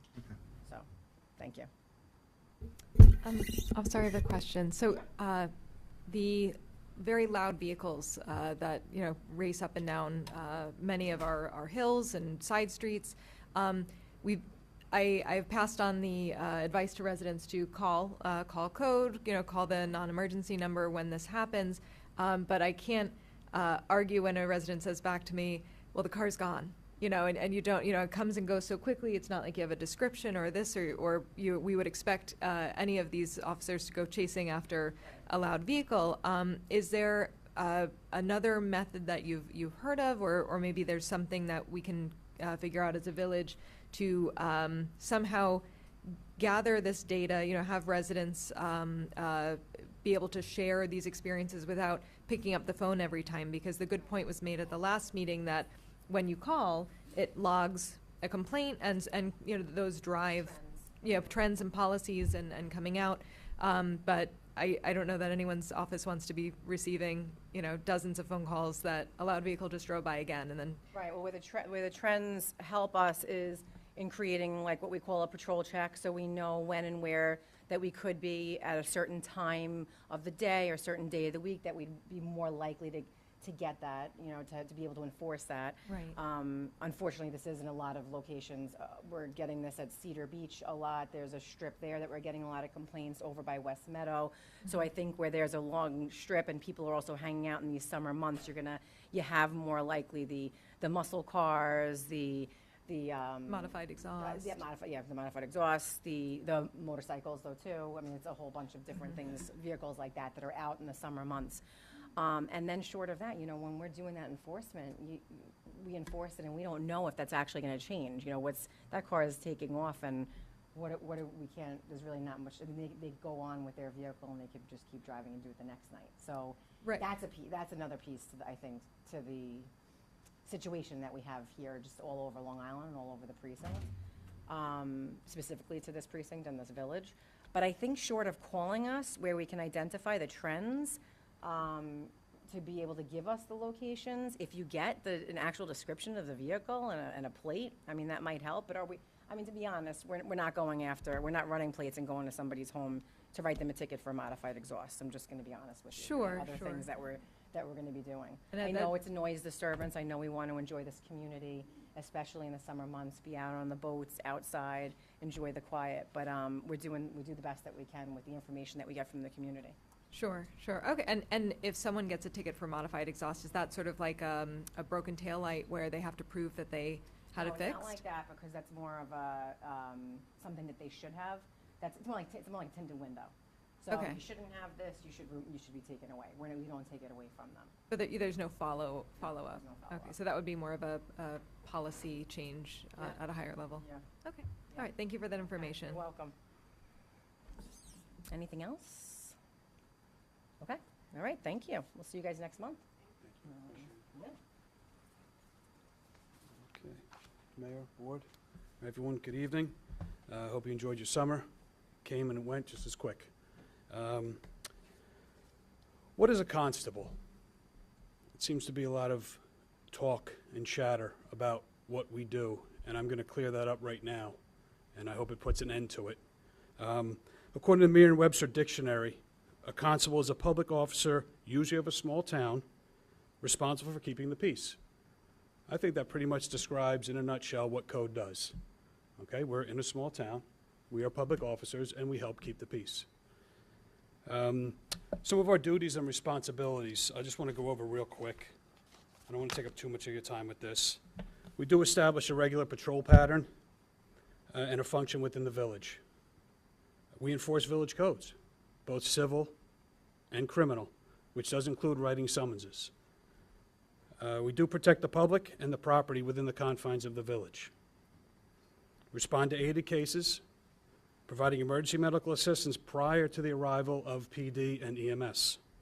Once they arrive, they take over for us. We respond to calls for help regarding criminal matters. There was a shooting up at the pool hall uptown. Who was the first ones there? Code. A car went into the water right here at the ramp. Who was the first one there? Code. I'm not putting Suffolk County down whatsoever. There was a shooting at Tommy's. There was a shooting at Dunkin' Donuts. There was a stabbing at Tara's. Who was the first one there? Code. We were there. We kept the peace. We provided aid until EMS and PD responded. We render assistance to members of the public, both residents and visitors, in time of need. We aid other village employees and other agencies. We submit reports for all activities and incidents accounted during their duties. And we provide security checks on all village property and private property when requested. And then we provide traffic control for special events, parades, and motor vehicle accidents. What we do not do, we are not the police, nor have we ever said we were the police. We don't arrest people, we don't detain them, we don't search them. We don't perform car stops, and we don't issue moving violations, and we don't search vehicles. Now, according to some of my Facebook friends, let's see who we have here. We have one Gina Marie, who says that we hang out at the cut-through, the cul-de-sac, or under the oak tree at the country club. No, we do patrol checks at the cut-through, at the cul-de-sac, and the country club. We have one Frank Lunati, and some of these names sound made up, which I do believe they are because people are too afraid to come forward. But Frank Lunati says we are meter maids. We're more than meter maids. And then the best one that I like is Marcus Scally. And Marcus, we do know who you are. We are not pretend cops. We don't pretend to be police officers. We are out there to aid the public, and that's what we do each and every day. So hopefully this puts all the Facebook nonsense to rest. I've said this every meeting since I took my spot here. Not one person has reached out to me. I have not received one text, one phone call, one email with regards to any of this. So if people aren't man enough or woman enough to come forward and say, hey, what's going on, don't put it on Facebook. Okay? So now to the meat and potatoes. This past Sunday, we had a bomb threat. Once again, Facebook blew up. And it was all false. Everything you read on Facebook was false. And I'm going to tell that to you. I was there. Okay? Good. Suffolk County took the lead, which is a protocol. When a major event like that happens, Suffolk County takes the lead. And we want them to take the lead. They have all the resources that you can imagine. We had 9 agencies involved. There was Suffolk County, ourselves, let's see who else, Port Jefferson Ferry, the Coast Guard, the Marine Bureau, Aviation, Parks Department, Brookhaven Public Safety, and the fire marshals. 9 agencies. That's a lot of people to get together to get on the same page and say, hey, look, what's happening here? There's a lot of scuttlebutt on Facebook that no one was notified of anything. Well, I spoke to the CO of the 6th Precinct, and he's glad that nobody was notified. Because as per, let me get this right, where is it here? It's got to be here somewhere. Anyway, as per their real-time crime center, it was a false threat. Okay, so this is coming from your police department, not from Village Code, not from the mayor, that this was a false threat. Through my 25 years' experience in law enforcement, I knew it was a false threat. It was deemed low risk by Suffolk County. There are several reasons why a statement wasn't put out. One, to prevent chaos and unwanted onlookers, because we all know, oh, there's a car accident on the corner, let's go check it out. Oh, there's a bomb threat in Port Jeff, let's go check it out, let's go see what's happening. So we wanted to prevent that. That's why nothing was put out immediately. We wanted to ensure a proper and thorough investigation. If we start throwing information out there, whomever was responsible for this is going to gather that information and say, oh, this is what they do when I do this. We want to prevent that. A statement was prepared by the mayor. The statement was forwarded to the CO of the 6th Precinct. He proofread it, edited it, and sent it back to us. And by the time we had gotten it, the mayor had put it out. So as far as the time frame goes, that was out of our control. No fault to anybody, but that's sometimes the way things go. But these are the reasons why there wasn't an alert put out. And it was for public safety, believe it or not. Had this been a credible, actual threat, you would have seen a different response, and you would have gotten different information. So hopefully this clears things up and answers any questions. Again, I received no phone calls on my phone, no emails, no text messages. When I came in this morning or yesterday, there was no messages on my office phone. Clerk Perillo, did you receive anything? Regarding this incident? Yes. No, I did not. Nothing. So nothing to the village, no answering machines, no nothing. No text message, no, okay. I would say if you want something, go to the source, okay?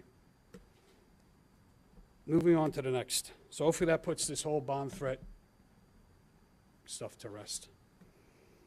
Okay, so we're going to go on to our traffic surveys. We did a traffic survey on Scraggy Hill. I'm glad to hear that they're going to extend the speed tables to cross both lanes.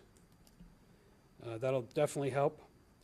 Total vehicles counted during our speed survey was 224. This is over a 2-week period. The average speed was 18 miles an hour, and I think that's due to the speed tables. It's posted at 30 and 15 during school hours. The maximum speed recorded was 34 miles an hour, and I imagine if I had a camera, I could tell you it was from someone driving going around the speed table. And there were 25 vehicles counted that went over the speed limit. Our next traffic survey is going to be on Brook Road. That'll start Tuesday, September 12th. This is going to be a back-to-school survey where it's posted at 15 miles an hour. And we're going to see how our residents do then at the beginning of school year. Events. Past events that we had in the past month. The Knights of Columbus had their golf outing, as did the Port Jefferson Village annual golf outing. We had the boat build at the Village Center. No major incidents to report, no instances there, or no issues at there. I'm just going to reiterate what the board had said. Upcoming events: the Village Cup Regatta, September 9th. The Dragon Boat Race, September 16th. The Mustang Show, September 17th. And the Hill Climb, September 23rd. All of these originating at Village Center. Okay. As far as my bureau goes in training, we are having a first aid CPR certification training September 30th. This way all of our members are certified in first aid and CPR. Also upcoming is going to be, I'm going to conduct a training with the employees of the Village Center. This way they know how to write reports, respond to incidents that may arise there.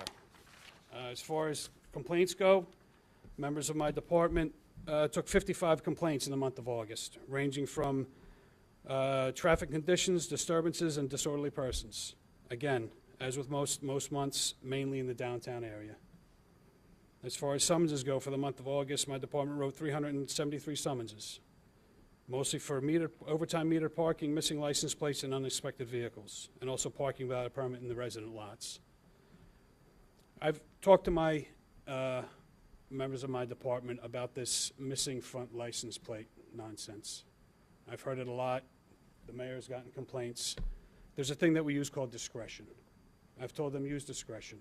It's not something that's going to be the end of the world if we do not write it. There's something that we can do is we can write a warning. It looks like a summons, but you don't have to pay it. It's like a healthy reminder. Hey, you don't have a front license plate, make sure you take care of it. Okay, there's no time stamp on it or anything like that as to when you have to have it done by. It's just a friendly reminder. And with that, I'll call up Chief Patrol Jimmy Madacco, who'll go over our field appearance ticket recap. Good evening. Good evening, Board and the Mayor. The next court, on the court session is 43 cases on the docket. 18 of them are quality of life issues. The last month, we focused a lot of time at the train station.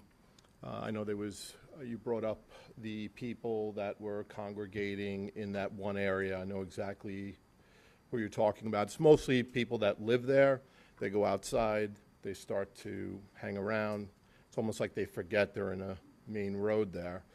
We have had multiple conversations with individuals there, giving them a heads up that it could be dangerous if a car is not paying attention, comes down. So that is an ongoing thing. We've stepped up patrols on the platform and also in the Highland wooded area. We've had individuals that are going into that wooded area, so we have addressed that. We continue to work with the plainclothes unit in the downtown area. The 18 that are on the docket for the FATs that were issued are public intox, disorderly conducts, open alcohol, mostly disorderly conducts. We will continue to, we look forward to addressing more of the issues uptown. We're noticing some graffiti. We're taking notes and reports. And it's, again, I will say it was a successful month, and I appreciate the communication with the board and the mayor and the chief. Thank you. Thank you. Thanks, Jimmy.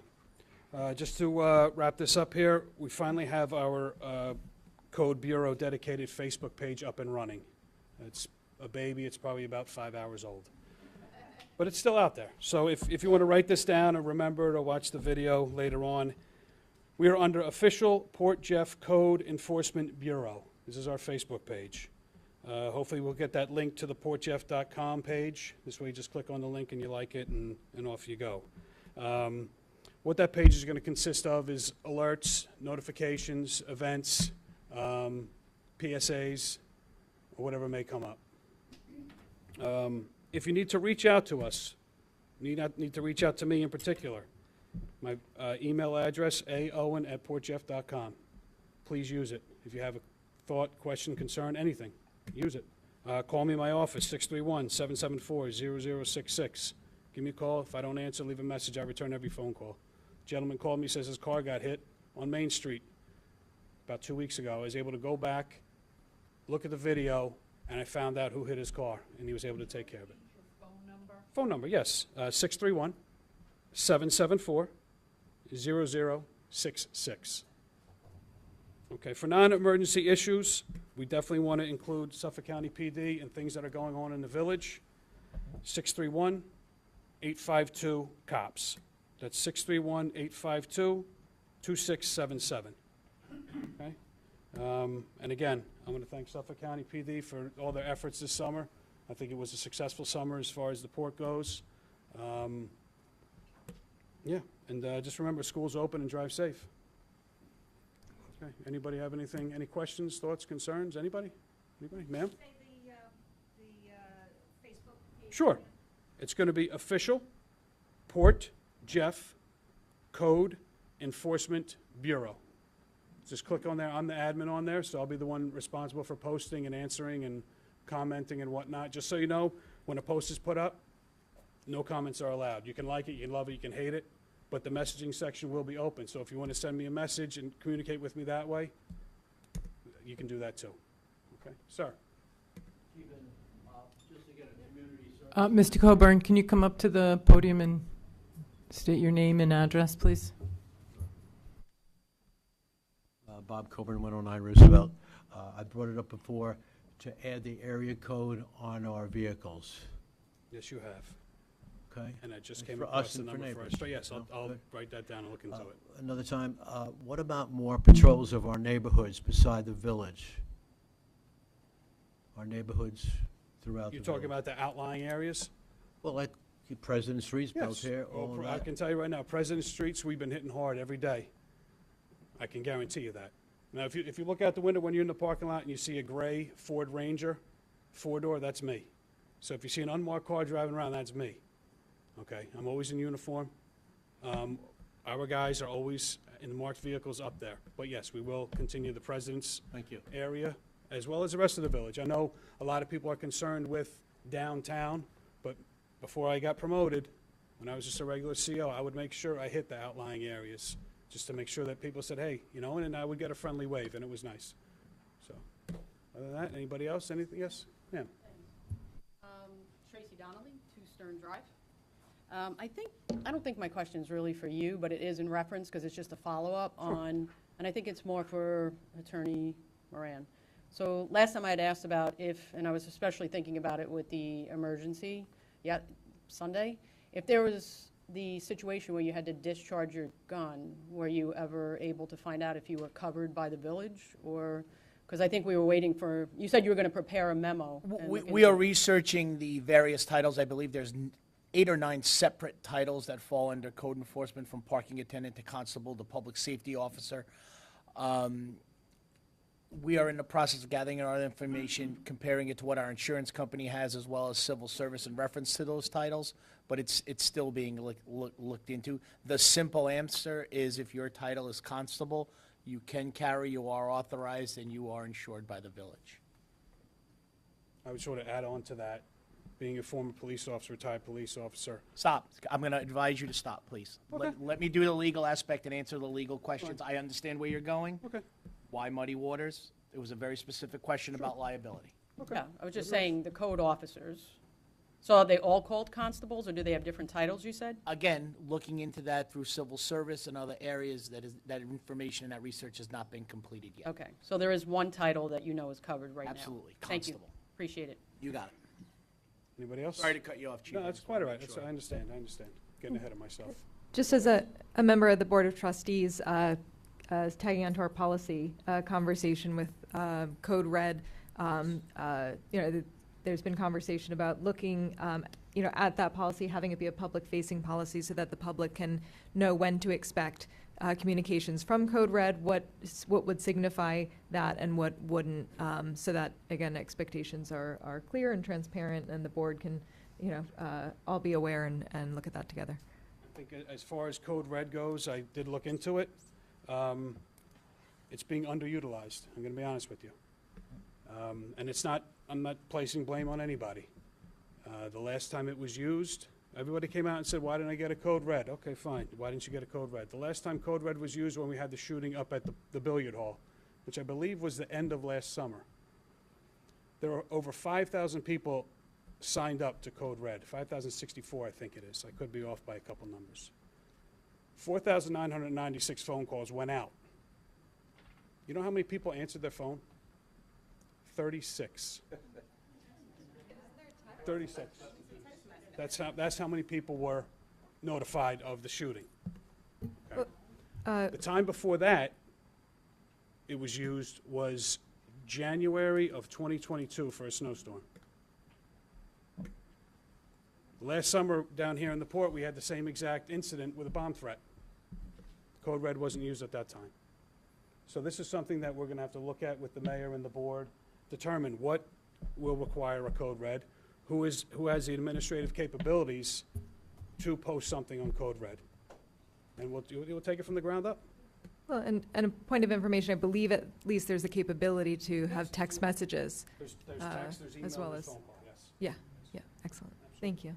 One thing we will do is take a look at our emergency management operation Absolutely. and the organizational chart that goes along with it and processes, and even work through. We'd like to invite some of the other agencies that we partnered with when there is a major incident like Well, it's happened, and do a tabletop drill just to see how operations should work and who is responsible for what and how communication does go out. So we have a full understanding across the board, and then just to fine tune the Code Red policy to make it Absolutely. so that it's employee driven sort of, and not elected official driven. But while the elected officials do make the decisions, the mayor and any other delegate could make the decisions. We're looking at who is the staff member. The consistency is really needed. So who is the staff member that is assigned? What role is assigned? Right. The posting of a Code Red announcement. Yep, absolutely. Anything else? Sir? Keith Ottendorfer, 708 Brewster Drive. I also am a retired police officer. First, I want to thank you guys for being the ones that go to a call, Thank like you. a bomb threat. Appreciate that. I think a lot of people, like you said earlier, some people just think you guys are glorified ticket off, and that's couldn't Thank be you. farther from the truth. And I the fact appreciate that you that. guys are actually going towards a threat, whether you believe it was real or not. But you just said it. I mean, it's underutilized, the Code Red.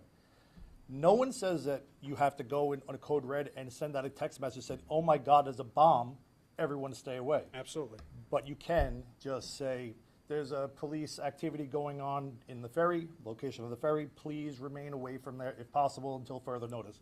That's exactly what Code Red really is used for. It's not there to create panic. It's not there to make anyone feel like, "Oh my God." But it's there to give you a little bit of a heads up, because technically my wife, my 5-month-old, my sister, they were all right there.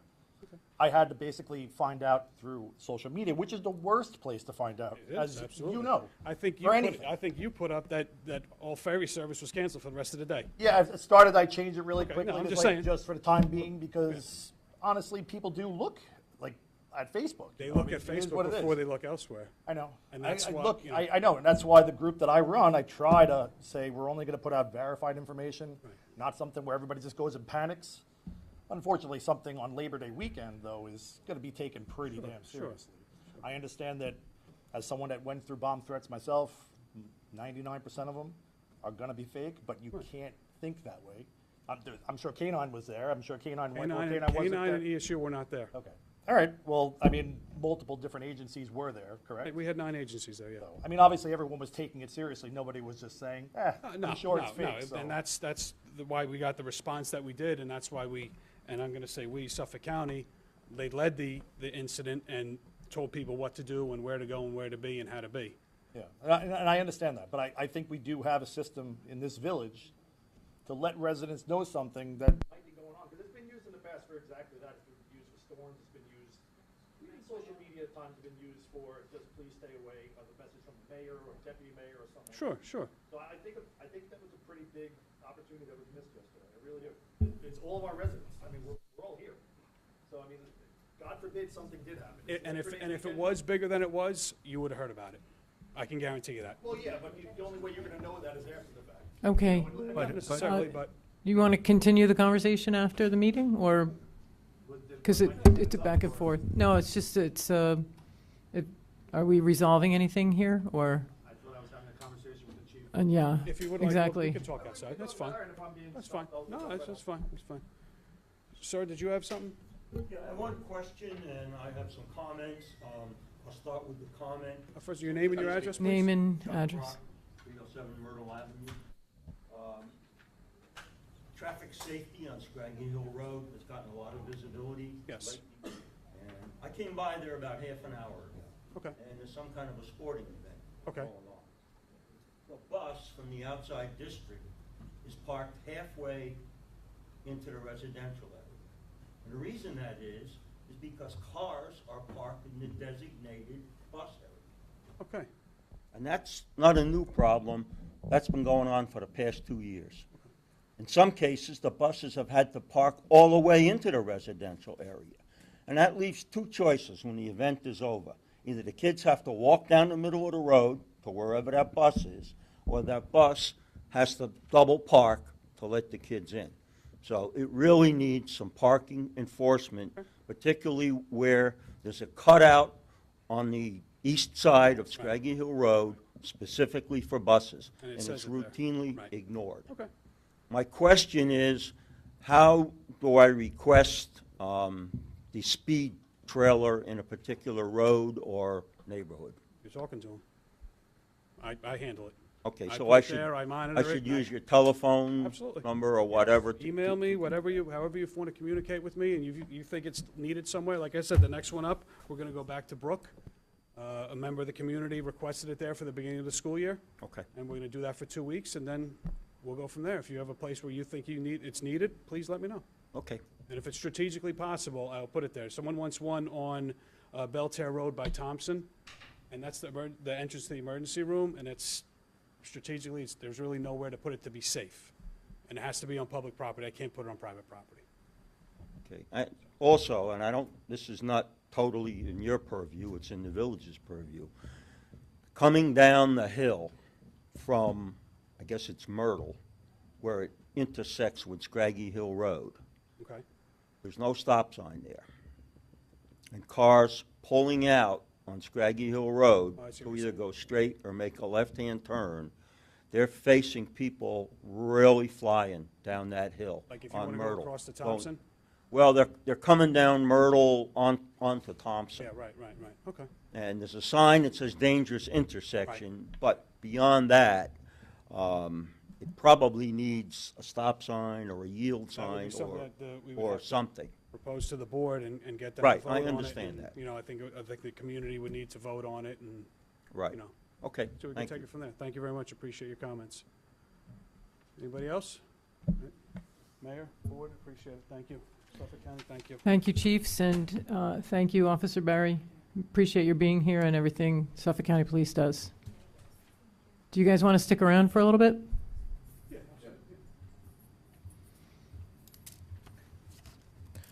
Okay, now we get to the public comment section of our meeting. So welcome anyone to come up. Barbara Sabatino. Okay, two things. Last month, I was not in person at the meeting, but I was watching it on YouTube. And I thought I had heard the village clerk, hello, Barbara Sabatino, mention that the applications for the senior citizen property tax credit were going out. Did I hear that correctly? Okay, I haven't received mine. Should I contact you tomorrow, or? I'm sorry, one more time. You can contact me, and I'll check with the assessor. Okay, thank you very much. You're welcome.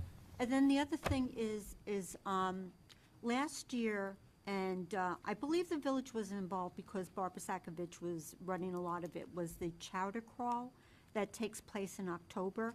And last year it was canceled because a lot of the restaurants bowed out. Any idea if the chowder crawl will be happening this year?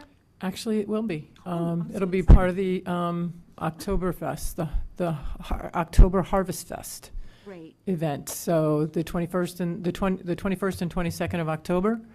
I'm not sure which date. I think it is the Saturday.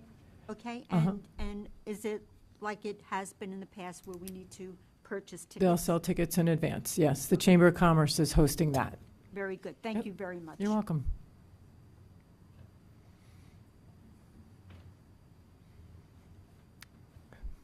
Mayor Grunt. Welcome back.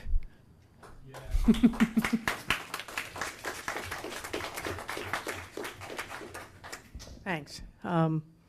Margot Grant. I was, It's 2 Stern Drive. Oh, Margot Grant, 2 Stern Drive, Port Jefferson, New York. I was out for a couple months. But I just wanted to say a couple things. There's been a lot of street work done on Stern, Waterview, Fairway Drive by Suffolk County. I think they're taking the electric from, they're rehooking up the golf course. Is that what all the street work is from? Do you have any idea? It's PSE&G's lining of the, were you going to say something, Mr. Mayor? Say it's public comment. That's just the way we treat Okay. our residents. All right, so look into no, that. it's fine. I'll answer. No, I know what it is. I can tell you. Sure. It's, I guess it's a PSE&G project, a permitted project where they're cabling under. Are you sure? Okay. And Asplund is Okay. doing the work. If we're talking about the same thing. Okay. And Well, Asplund is doing the work. I'll write an email and you can Great. get back to me. Yep. I just wanted to say on the East Beach work, that the beach work looks like it's done. The slope looks like it's done. It's taking some rain. The vegetation is in place. The road, the base wall is holding. And I'm just curious as to what's going on with the upper bluff, right behind the golf course, the country club building. If you could give a report on that, you don't have to give it now. You can email me, whatever. The tennis courts, the wall, you hired Rogers. I can respond right now if you like. So we're in contact with FEMA, the dishes folks, the Department of Homeland Security, who's representing FEMA on this project, and we are still awaiting the response to the grant application that was submitted. The final information was submitted on June 14th, and I spoke with the dishes folks as recently as last week to find out if and when that grant would be approved. $3.75 million?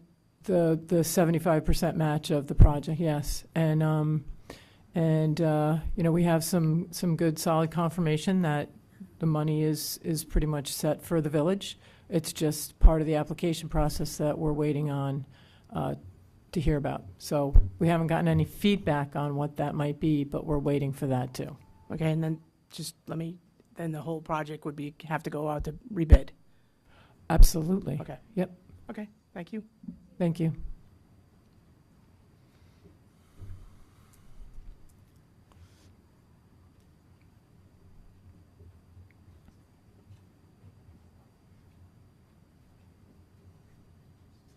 Hi, Myrna Gordon, Rustic Road.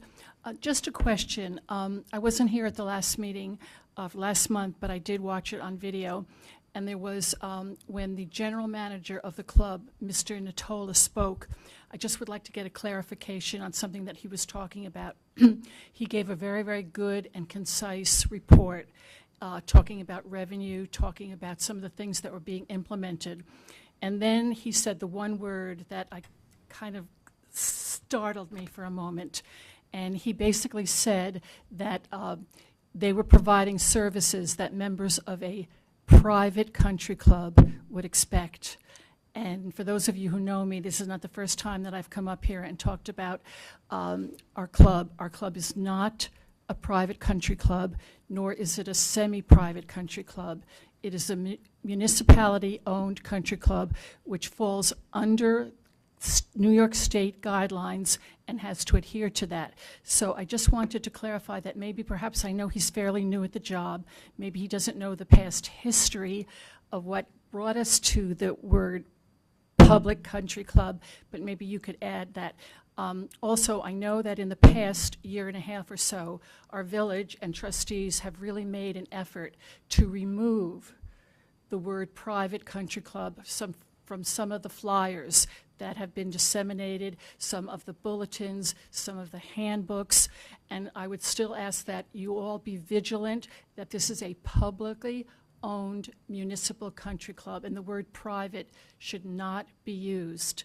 And I'm sure that when you're applying for grants, state or federal, you don't tell Senator Schumer that this is a private country club. So we could be mindful of it in the scheme of things.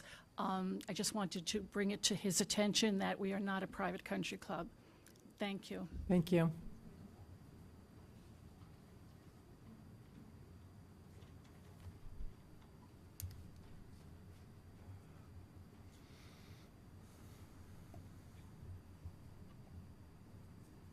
Kathy Ann Snaden, 123 Arlington Avenue. Welcome back. Thank you.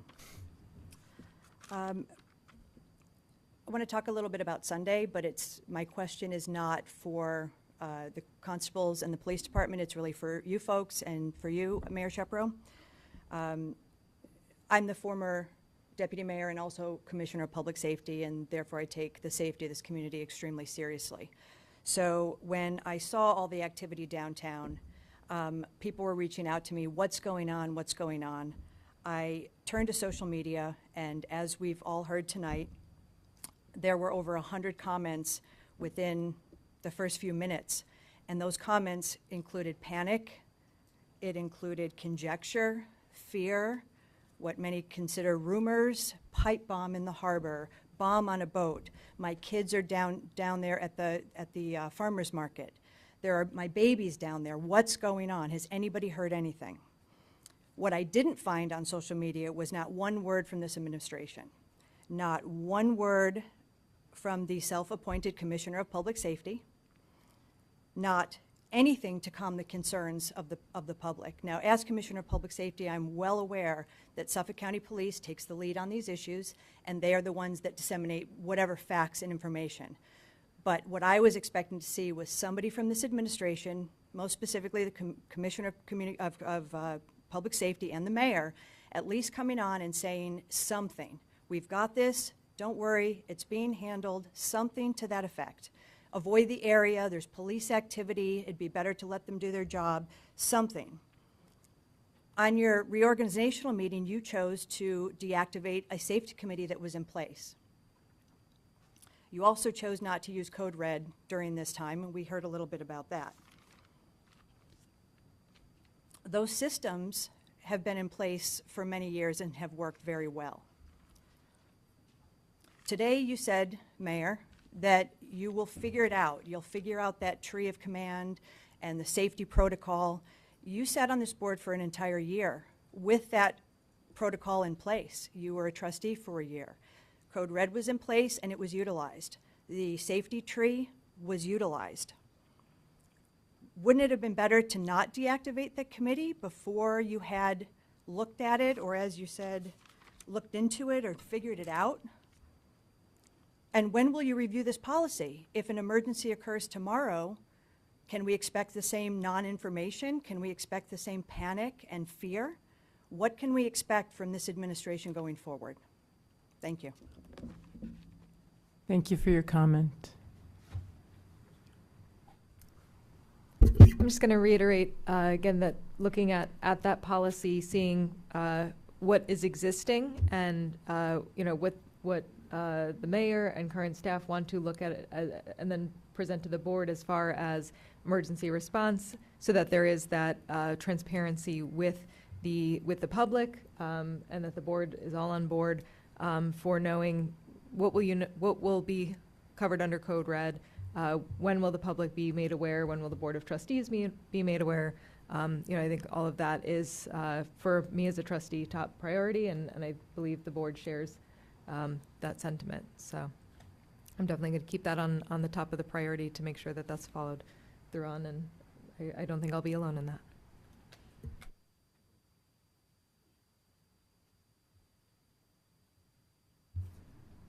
Tracy Donnelly, 2 Stern Drive. So I hate to be a broken record again, but I am going to ask about committees because I continue to do that. More disturbing, though, is I literally have been trying to meet with you since June, even before the election, and that seems to have proven fruitless. I've sent many emails. I followed all the instruction. I was told to include the clerk, which I did. I sent my resume. So I have continued to do what I'm asked to do. But I can get a meeting with the governor quicker than I can get a meeting with the mayor of Port Jeff. So I find it, first of all, really disheartening, although I'm not going to go anywhere. But quite frankly, the last type of communication we had, and it really was with your assistant, Maria Aubrey, I find that to be the most disturbing, because I believe that you and I had a discussion at the golf outing that was really quite friendly, and I said, look, I just want to meet with you to have a discussion about how I can contribute. There's no ill feelings. I'm happy to go have a cup of coffee, which we had talked about several times. I said, you pick a place and I'll go anywhere. Feel free to bring anybody with you that you want. This is a personal meeting, no big deal. Let's just have a talk and see if we can move forward.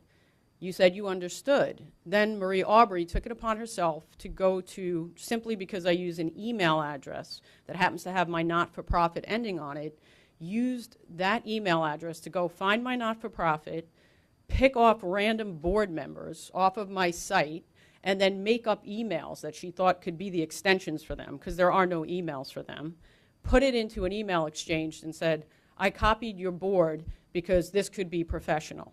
I had to explain to her that that's not the case, and I asked directly, was this your instruction or was it the mayor's? Because I'm not sure that you would instruct that or be that confused about our corresponding emails, of which I will print out and submit to public record as well.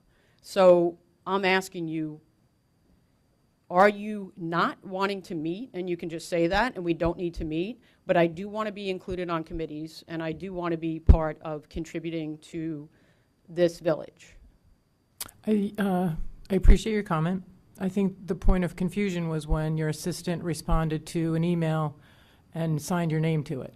And then that became very confusing to me. It didn't, because we spoke after She it. was speaking in your voice and signed your name. So that's where I became a little concerned, but I'm very happy to meet with you.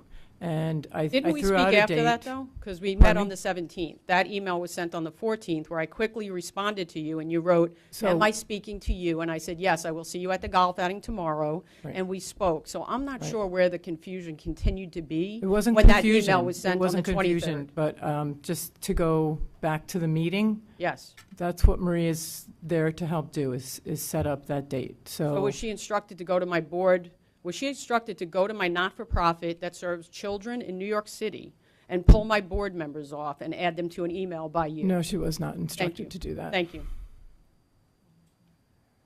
She was probably confused, too. She said she met with you. Michael Mart.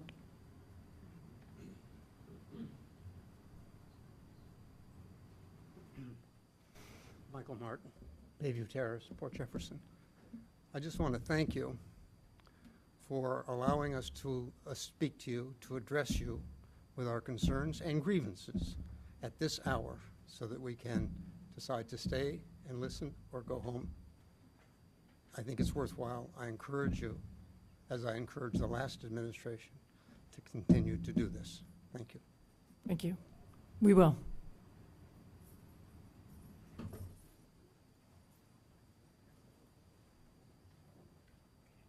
Chuck. Chuck Brock.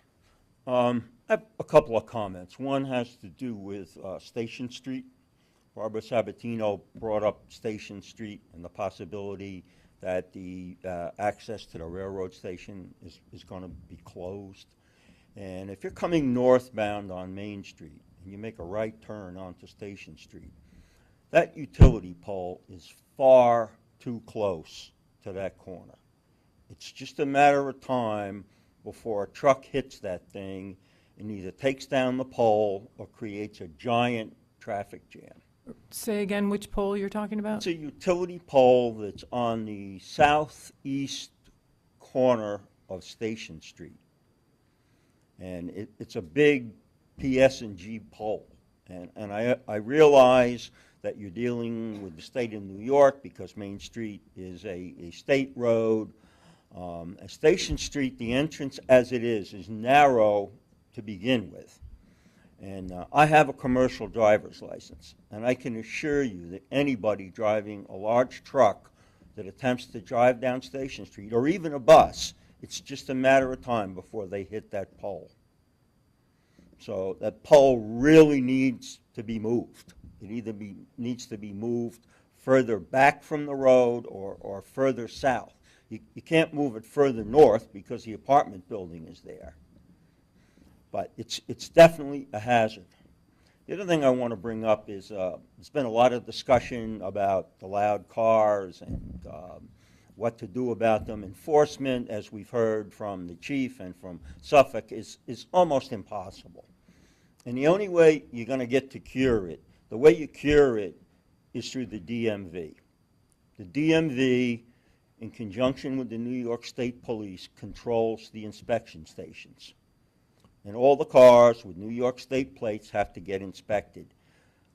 I would say a large percentage of these loud cars do not meet the requirements.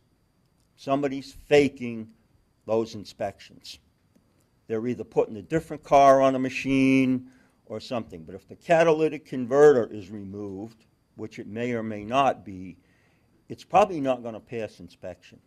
And the only way to get to the root of this is to work through the state representatives and get them to lean on the DMV to take a hard look at the local inspection stations. And I've seen probably 24 or so of these cars with the loud mufflers. With the exception of one that I drove behind today, they all have New York State plates on them. The one that I was behind today had Vermont plates. But, I mean, if they're registered in New York, they have to pass annual inspection. And they're probably not legitimately passing inspection. And that'll cure it. If they pull in to get the car inspected and it fails and they get a legitimate fail sticker, they can't drive that car until it gets repaired or the parts put back on or whatever. And that's going to be expensive. And that would be the cure. But enforcement, it's just not going to happen. There's no way that you can corral these cars long enough to issue a summons. It just isn't going to happen. Appreciate that perspective and direction, and we'll look into sort of reaching out to our see- local DMV office? to the most local one. You have to work through your state representatives. It was a good joke. It was a good joke. Yeah. No, I'd have to go all the way to If I Medford now. recall, I think the state passed something this year. It's a matter of enforcement, but we can look into that. Yeah. Thank you, Chuck. Any other comments from the public?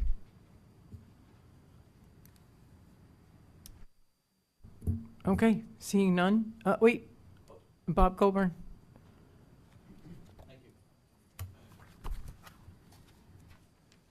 Again, Bob Coburn, Roosevelt. I made a suggestion some years ago, and I just showed it to Chief Andrew. I'd like to present it to the mayor and the trustees. May I bring something up? Okay.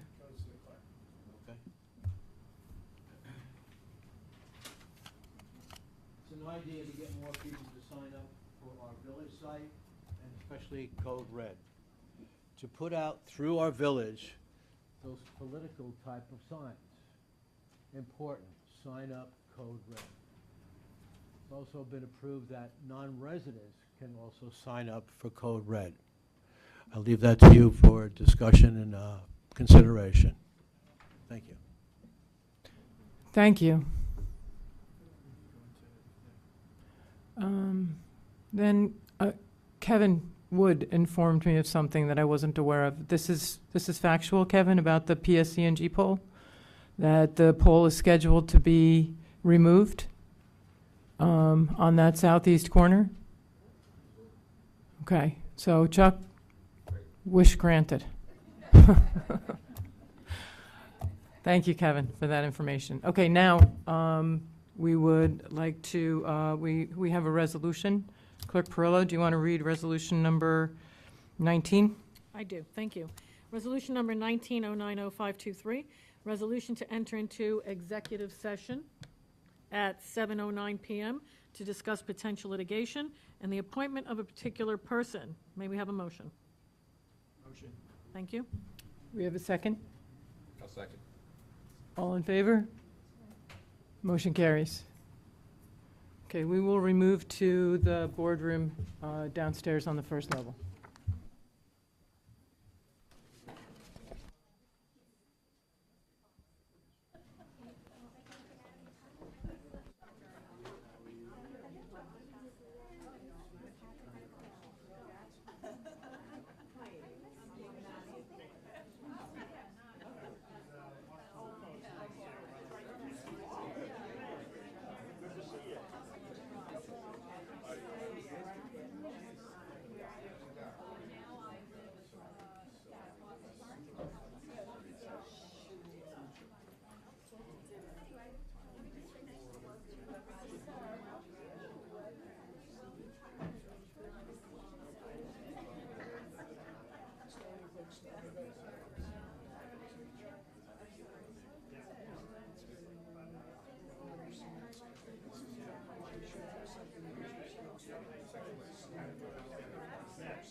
Either way.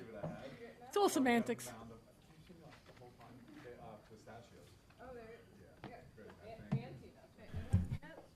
No, thank you, thank you, though. Thank you.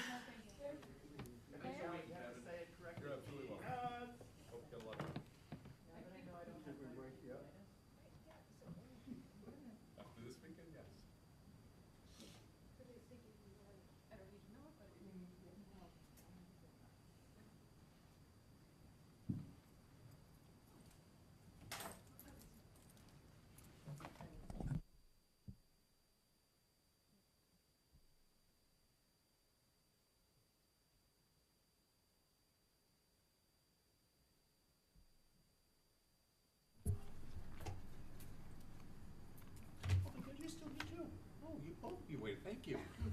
Clerk Perillo, would you like to bring us back into the meeting, please? Yes, ma'am, thank you. Resolution number 20090523 is resolution to close the executive session and reopen the Village of Port Jefferson Board of Trustees meeting at 8:28 PM. Motion? Motion. Second. All in favor? Aye. Aye. Motion carries. Thank you. There are two resolutions that came from the aforementioned executive session.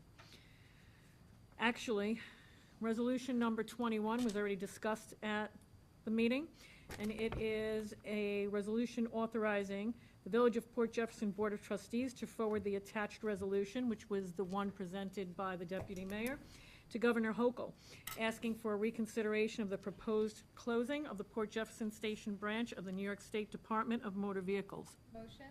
Thank you. Second. All in favor? Aye.